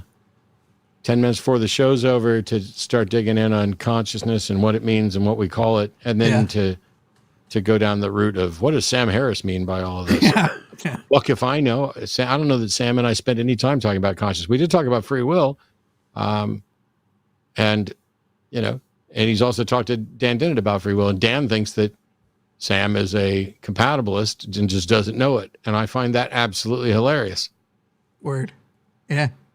From one Jason to another, now we have Jason Jack from Vermont on the line. Very potentially our last call of the day, and Jason hung up immediately. Oh. I don't know if that was intentional. I'm going to give it a moment to see if Jason calls back in. You know, that I don't know where to go with that. It's sort of unexpected. Well, wait. Yes, they're back. Okay. Cool. And couldn't change stat. Oh, because the screener took them. I hit the wrong button. Hey, I'm Jason. sorry. I was trying to take myself off speakerphone and I hit the hang up button. Yeah, no worries. We got you back on the line now. Go ahead. What was your question? This will be quick. I'm sure it's a probably exhausted subject for you guys, but I've heard Matt. You've stated that you're not a mythicist in terms of like the historicity of Jesus. And I've listened to read the Barterman analysis and conclusions and Richard Carrier and seeing the contrast in the two sides to that. And I know ultimately it's irrelevant whether or not he was a purely made up fictional character. No, it's not. He was just. It's not. Well, okay. I mean, to me, in a way, it kind of is. I guess because I still don't adhere to the doctrine of Christianity as him being the Son of God and so forth. So I guess I've heard you state that you're not a mythicist, that you accept the historicity of Jesus. And I just kind of wanted to hear you talk about it a little bit because you've never really expounded on it since I've been listening to you anyways. And I've just heard you state it here and there. And I was just interested to hear what you have to say about the subject. I literally answered this question in depth, either I think Tuesday or Monday on Skeptalk with Apologia. I literally answered this question in pretty good depth, I think. But the short version is that I might have missed that. And the short version is that I'm not saying Jesus existed because I'm not convinced that he existed. I'm also not convinced that he's a myth. Mythicists, in my opinion, go too far. They shift the burden of proof. They make a claim that is untestable, unfalsifiable, potentially. I mean, you could falsify it by Jesus actually showing up, but in practical terms, they have shifted the burden of proof. So now they're claiming not just, it's already a problem that Christians can't demonstrate that Jesus existed. That's damning enough. And so why go the step further to say, no, we are confident that he never existed, because now you've adopted a burden of proof that you may never be able to meet and that serves you absolutely no usefulness. Because at the end of the day, Christianity lives or dies on whether or not Jesus lived, died, and was resurrected. And they can't prove that he even lived, let alone that he died and was resurrected. So Christianity is dead without asserting it's all made up. It's kind of like walking into a courtroom where you've been accused of murder and saying, not only are you wrong when you accuse me of murder, but I can absolutely prove to you that I'm 100% innocent, and then not being able to do it. Why the fuck would you ever shift the burden of proof there? Is there something to be said for like the probability of one way or the other? How do you calculate the probability of a single occurrence that you don't have any additional information for? If you make a list of everything that we know about Jesus or everything that's claimed about Jesus, a good chunk of them are definitely myths. Definitely, reliably, this is a story, and none of it's verifiable. But how do you know that there wasn't a real person, an itinerant Jewish rabbi, that they, or even several, that they glommed these myths onto? You can't prove that. So what good would it do if it's a mistake to adopt a burden of proof you can't meet, why would it suddenly not be a mistake if you think you can make a probabilistic argument for it? I've had debate opponents, Blake famously tried to use Bayesian analysis to create a probabilistic model that God necessarily exists. You can create a probabilistic model for almost anything, depending on what you said as priors. Right. No, I think it's a mistake to ever assume a burden of proof that you can't meet. Okay, that makes sense. Yeah, it's that. I was interested, just like what ultimately your where your epistemology was settled there, and that It's actually always makes my that epistemology lines is up with always everything else that I've heard you say. my epistemology is always in the same place. The burden of proof is on the claim. Why would you ever unnecessarily shift the burden of proof? Why would you run around saying, not only can you not prove God, but I can absolutely disprove God? No, you can't. God may be an unfalsifiable proposition, and now you're claiming to have falsified that which isn't falsifiable. So, I'm not saying Jesus existed. I got no dog in that hunt, but it absolutely matters. And the fact that Christians, of all the potential things, of all the bullshit claims that they could come up with about what it says in Jeremiah about stretch versus measure, or all these tap dances and everything else, the fact that they cannot demonstrate with any reliable confirmation or ability to confirm that Jesus even actually existed is a problem. Do I think there was a person? I think there's probably a person. What do we know about him? Maybe nothing. Maybe not even his name. Oh, well, if we don't even know his name, then clearly Jesus is a myth. No, there are myths that might be about somebody. It's just, I can't shift the burden of proof. My brain won't let me do it. And it's frustrating to constantly be hanging out with mythicists who I like and admire and who are reasonable, some of whom are even here, who are essentially advocating that they can prove what I don't see that they have any hope of proving. Just because somebody will mishear that, I'm not a mythicist, for the record. Some of whom are here was not John referring to me. Yeah. John is, and John's hosting on Monday. Yeah. So, and we have Fitz on call from in time and to talk to time. him. That's actually a great idea. I've already answered this question twice this week. John Gleason disagrees with me, and that's fine. I got no beef with John, the mythicism thing, other than I'm not one. You can call in and have him explain why he's willing to adopt a burden of proof that he can't meet. But if you say it that way, he'll be mad at me. So just ask him why he is a mythicist as opposed to. I was just trying to cover my basis of understanding how people hear the show, and that's what I was. Yep, that's Skeptalk tomorrow. Yep. Okay, yeah, definitely. Cool. All right, thanks. Thanks, Jason Jack. Thanks, Jason. Bye. Jason Jack. It's quite a double first namer. Does whatever a Jason Jack does. Well, that was a good show. I genuinely had a good time. Glad we got to start off with a theist. Because I think we had 3 theist calls through the show. The first one was a Muslim, but I hope, man, I've been thinking about that conversation almost the whole show. And trying to decide for myself whether or not he sounds like the kind of person who will now go look for more things just to confirm his bias, or because he sounded pretty honest and he sounded pretty sincere. And I'm hoping that we do get to hear a follow-up from him, because I want to see which way he takes it. And sometimes you do confirmation bias harder than ever right before you lose your faith. But it sounds like he had a non-faith background. But there are times where people will freak out at certain extreme levels of Mormons, usually on Twitter, and they're like, wow, this whole thing. And every time I see those, I tend to stay back, because I go like, there's a decent chance that a month or two from now, this person's going to announce they're leaving the church, because I recognize this exact phase of death throes of Mormonism. And I'd say with like 70% or so accuracy, that turns out to be the case. It's somewhat funny. Anyway, anything you want to let the people know about before we call it a day and head over to Aron Ra's channel? Well, I head over there. Yeah, I'm.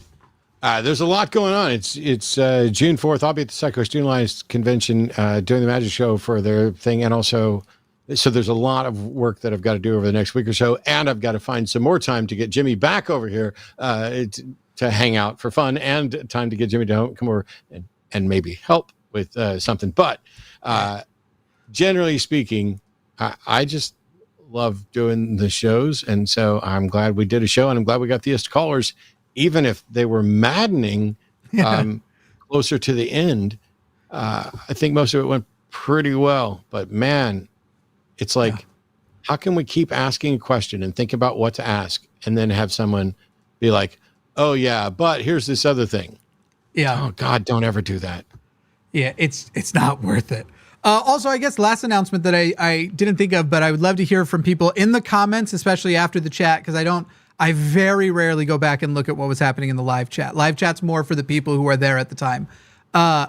We are considering, and it's looking like it, but launching either a subreddit, which is what I am more keen on, or a Discord, and you would really have to talk me into it being a Discord. That's just a terrible place. But anyway, for conversations, communities, but also a debate area. And it will hopefully be made very clear, like, we're not going to allow outright bigotry, but we are going to allow people to cross certain impolite lines, however, within reason.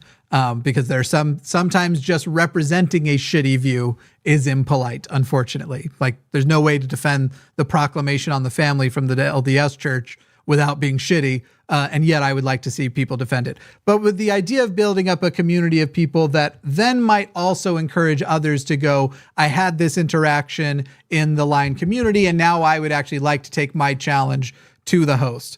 Basically, what I want is leave a comment on where you think it would be good, any consideration you think it should have. We are definitely not going to allow it to devolve into drama and community shit that are the reasons why I didn't want to do it in the first place, but I do see a value in letting these conversations and even more in-depth, somewhat controversial discussions happening either after or before a show. So yeah, let me know in the comments on that. That's all I have. Matt, what's a funny word to end the show on? Sagacity. This is not. I don't know how funny it is. It's Fergal, burgle, Minergal, burgle. Poop. Poop is the funniest word. What does sagacity mean? Wisdom. A word. Kind of.